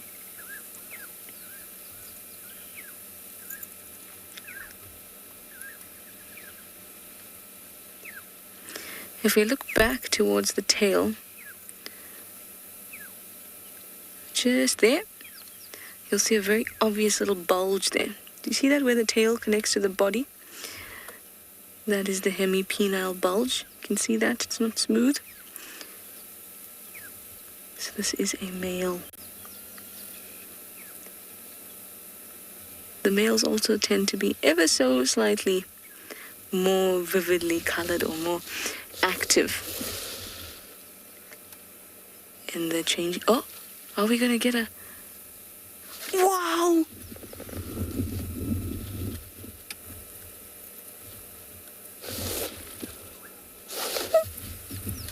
Okay, I'm speechless.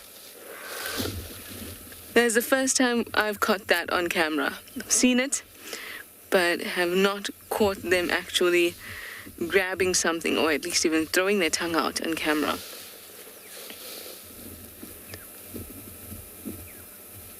Oh, I'm very happy today.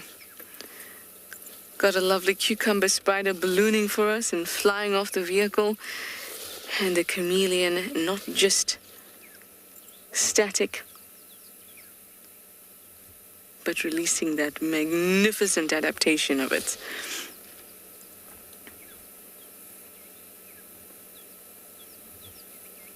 Oh.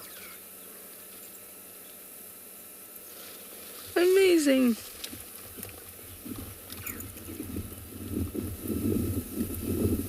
Ooh. Ooh, Ian, you'd like to know how many species of chameleon we have here in Africa?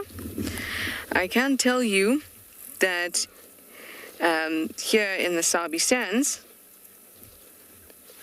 we only have the flat-necked chameleon, and that's the one that you see here and that we see every day. And in South Africa, we also get the dwarf chameleon. Also, I must say that we get the flat-necked chameleon here in Djuma only, but there are areas close by, like Maripskop, where you'll find dwarf chameleon as well. Then the dwarf chameleon is fairly common in KZN. And I'm not sure of the other types that we get in South Africa. Those are the two that I'm very familiar with in South Africa. As for Africa on its own, I don't know.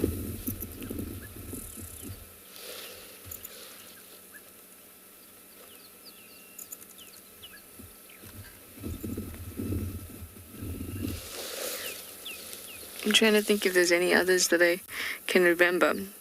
Horned chameleons, I actually don't think we get them in South Africa.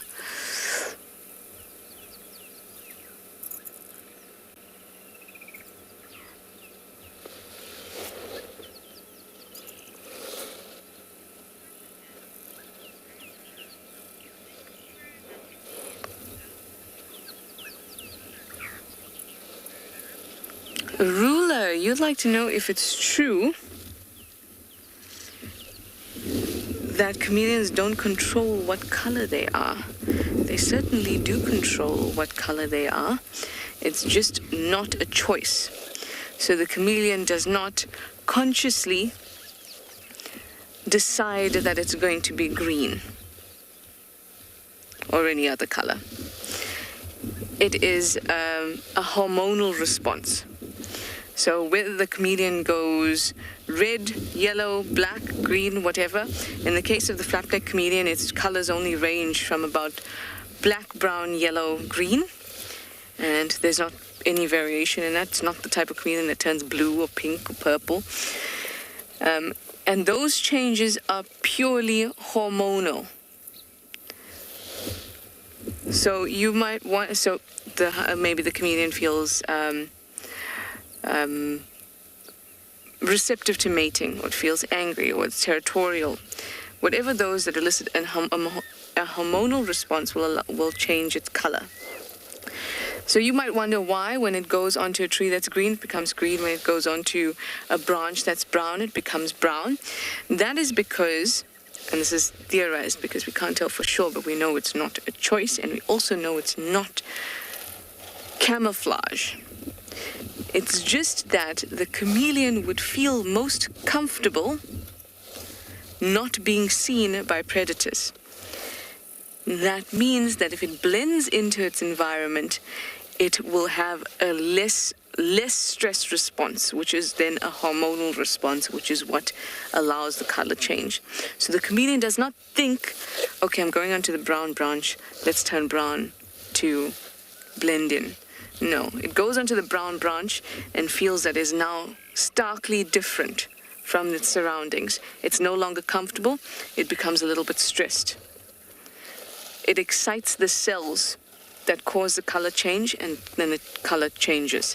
When it's in its relaxed state, when all the layers of different color-changing components are in a relaxed state in the skin of the chameleon, it is green. When it gets excited, then it changes color. So that's an important note, because it does not change to reflect its environment due to camouflage, as in a conscious response. It does that because of a hormonal response.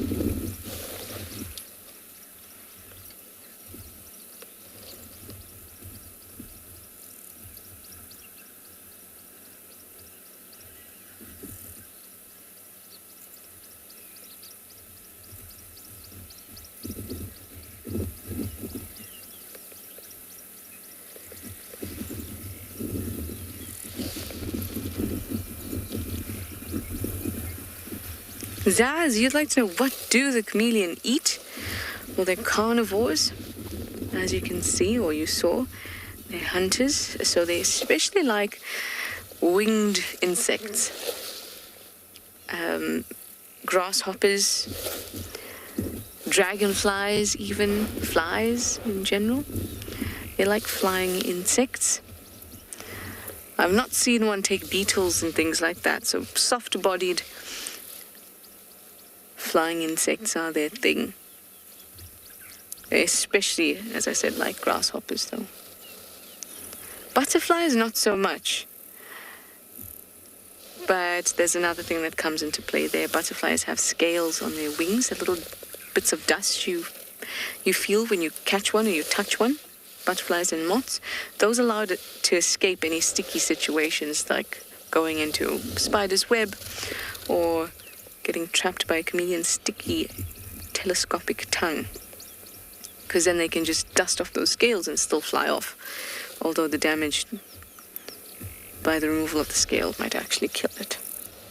So don't see butterflies being consumed too much.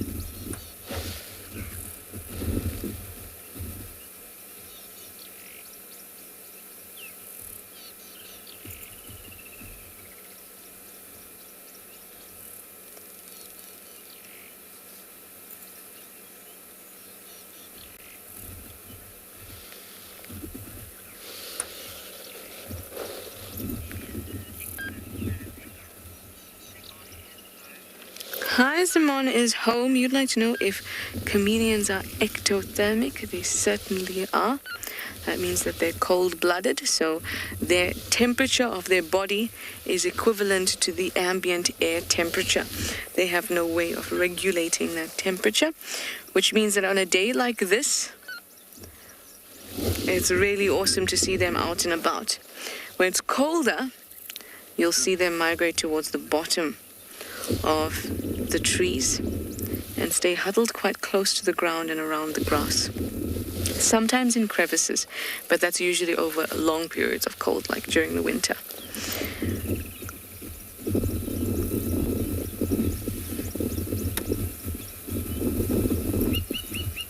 What a gorgeous creature. I really do love them. They're so specialized. And there's nothing quite like them.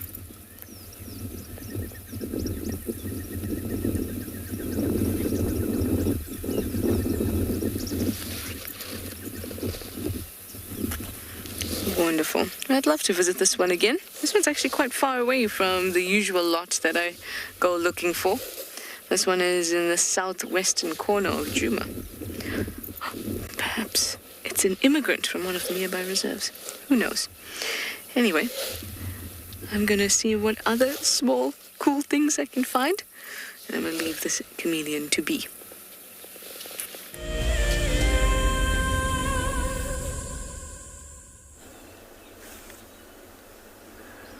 I like watching chameleons, and especially when their eyes both move independently.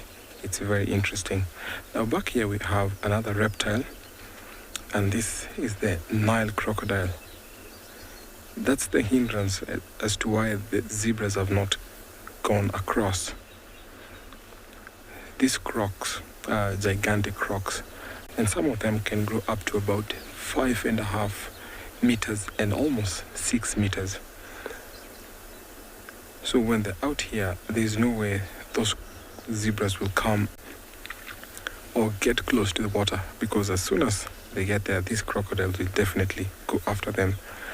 So what happens, they'll have to seek an alternative route where they'll pick a point where they'll get across.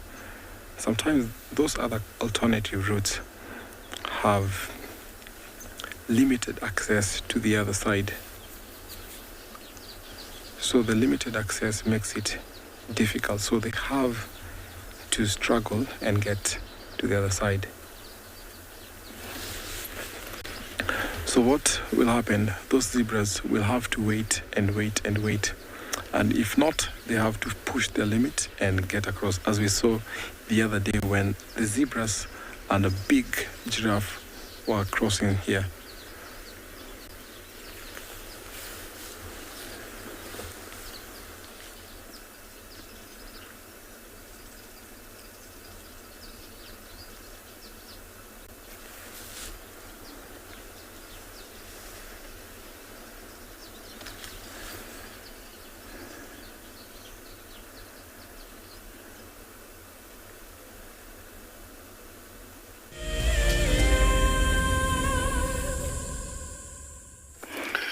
Yes, welcome back this side of the world, and look what we have here.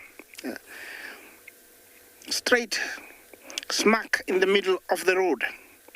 How wonderful is this?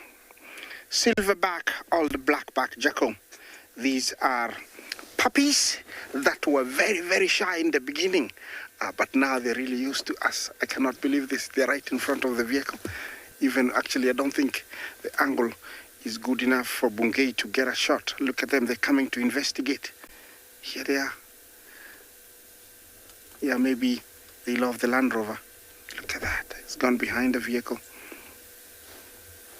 Yeah, there's the other one, comfortably looking inside the car. And off we go. Yes, they're not the only ones. There is another one way ahead. And this is the guy that I've been very interested in. He's the shyest of all four. No, he's not. Where is Stumpy? There is one without a tail, and can't seem to find him. You know, that one has got a tail. Sorry, I think I mistook him. He's somewhere down the road there. Maybe let's try and get closer and see. There is one without a tail, and I'm still puzzled how he lost his tail completely. It's cut off, you know, from the edge, but he's doing very well, very healthy. I don't know if we're gonna find him.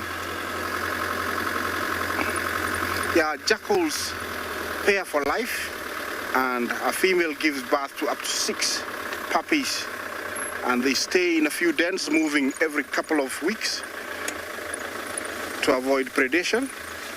I don't know where he went to. Around.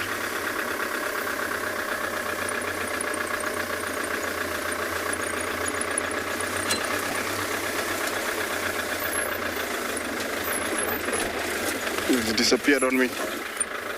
Can't find him. I'll have to go back to the other ones. Yeah, he's disappeared on me. He's gone inside this bush. Maybe I'll try and catch up with the others.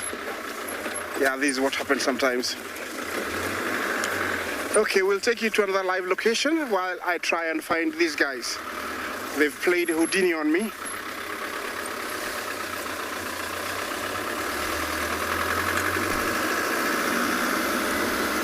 Oh, good luck, Isaac. Those look so, so cute. Cute like these little ones. Here we have a white-crested helmet shrike nest. Now this is a different nest to the one that we'd been keeping tabs on and that had the batters coming to feed them. This is a different nest. So this one is not far from that chameleon at all, in the southwestern corner of Djuma. I actually found this nest at the day after I found the other one. And they look quite, I'd say maybe a week older than the ones that we had near the hyena den. And the flock is around. They're going to come through and feed. They've fed them just now.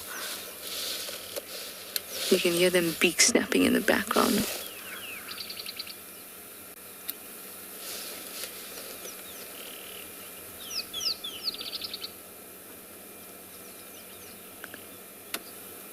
Oh, wow, there's 4. I thought there were 3.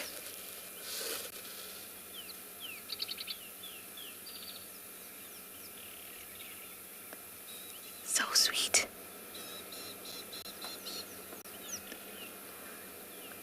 Now, all members in the little helmet shrike, white-crested helmet shrike group, their flock, all of them will try and feed them and will rear them.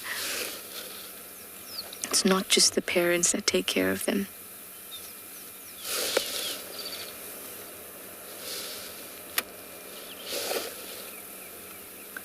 Barely fit in that nest anymore.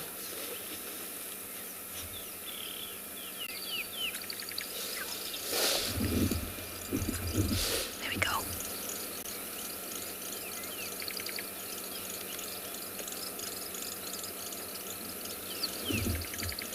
Listen to that begging. How awesome.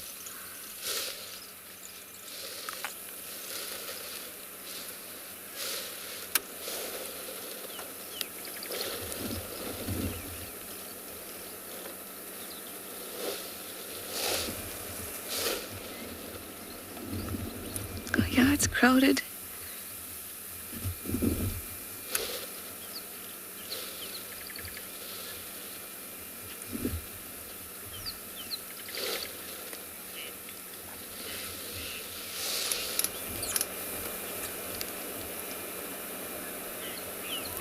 Nancy, you say we've had the glorious opportunity to watch them grow. I know exactly what you mean, Nancy, but do remember this is not the same nest as the one that we've been watching there at the hyena den. I think Lauren might have visited this nest once in the last 2 weeks. But it's not the same one that we've been watching a lot of.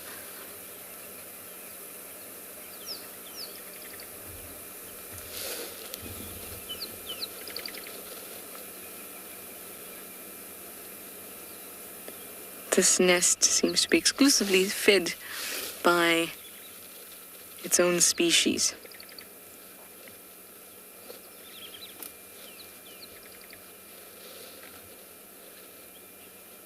It is a wonderful opportunity to be able to watch things grow. And you see all of their vulnerabilities and successes.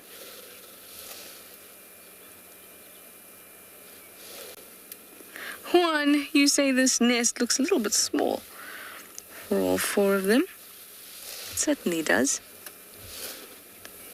That's just it. Once they outgrow this nest, they'll be fledging. There's still a few weeks left in them, though. At least I think so. Also remember, if you've ever had birds or rescued little birds, chicks, you realize that sometimes they can look a lot bigger than they actually are when they all squeeze together and huddle together. So they'll still be able to fit into the nest to sleep and things like that. But just now, when they're up and about, active, waiting for food, everyone's a little bit jumpy and they're definitely not trying to create space for each other. Each one is just thinking about themselves.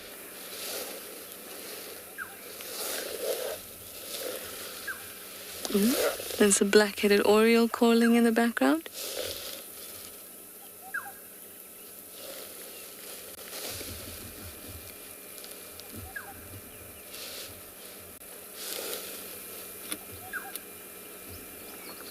This is how they'll spend their whole day. Just waiting for Mum or anybody else to come back with food. Elizabeth, you say that we hope that we can see them fly for the first time. We certainly do. That would be wonderful. Or at least one of their first flights, because we don't know what time in the day they'll do that. But we can visit them regularly.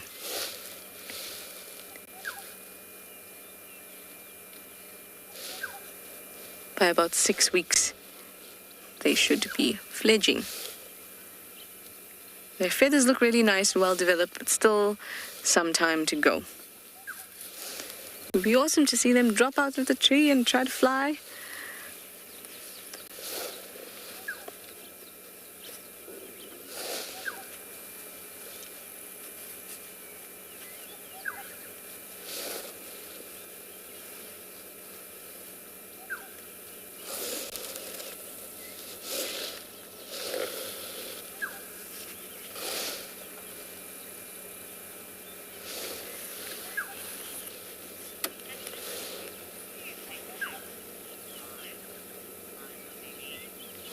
Liza Benny, you'd like to know if at this point do I think they'll all survive? I do, unless somebody falls out of the nest and they still have a while to go until they fledge. They're not able to get back. But they look really good and they look really healthy. And they're quite big. They're almost half the size of the adult, not just a tad more at the moment. And all their feathers look very good. The downy feathers are starting to disappear. In fact, most have. It's just got a bit around the neck and the chest. So I think that it's likely that all of them will survive. Also, unless something comes along and eats them, like a boomslang or any aerial predators, things like that.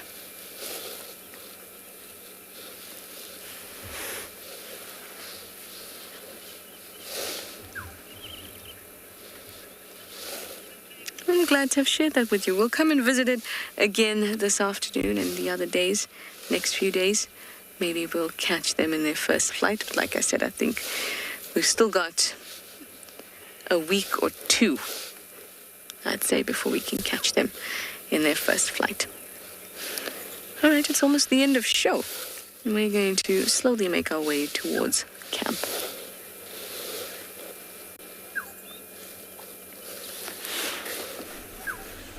How cute are those helmet shrike?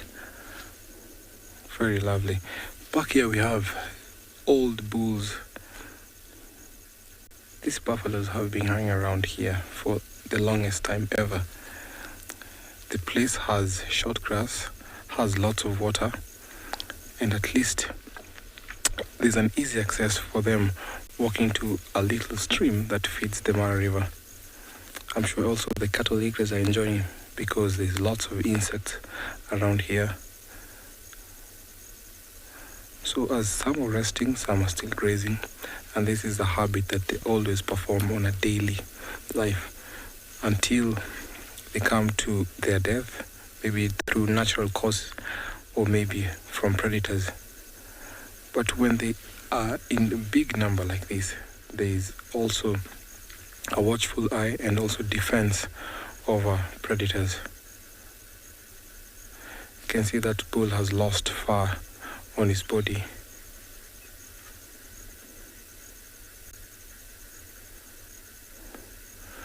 Minamu, thank you for your question. I think that can be a difficult question for me.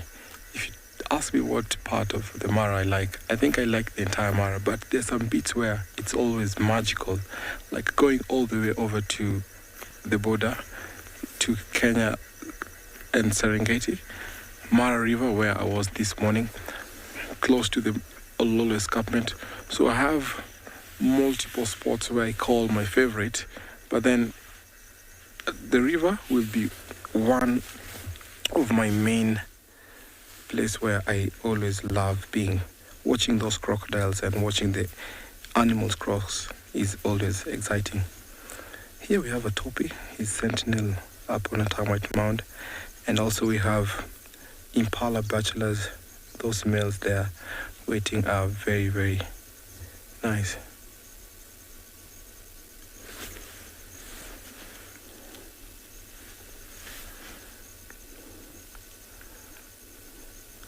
He's watching around for predators, and this is where we saw a lioness want to take one down. I'm not quite sure if this is the lucky topi. So we've come to another beautiful morning where we call it an end. So thank you so much for joining us. Thank you for your questions and comments. We really look forward for another super exciting sunset safari. So from my end, I'll just say kwaheri tuonane baadaye.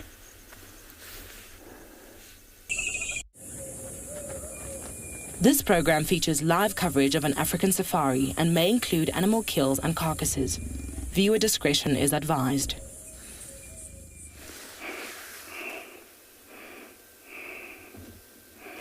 Jumbo, everyone. Another lovely afternoon. Looks like we are surrounded by rain everywhere, but where I am, it's quite nice and dry.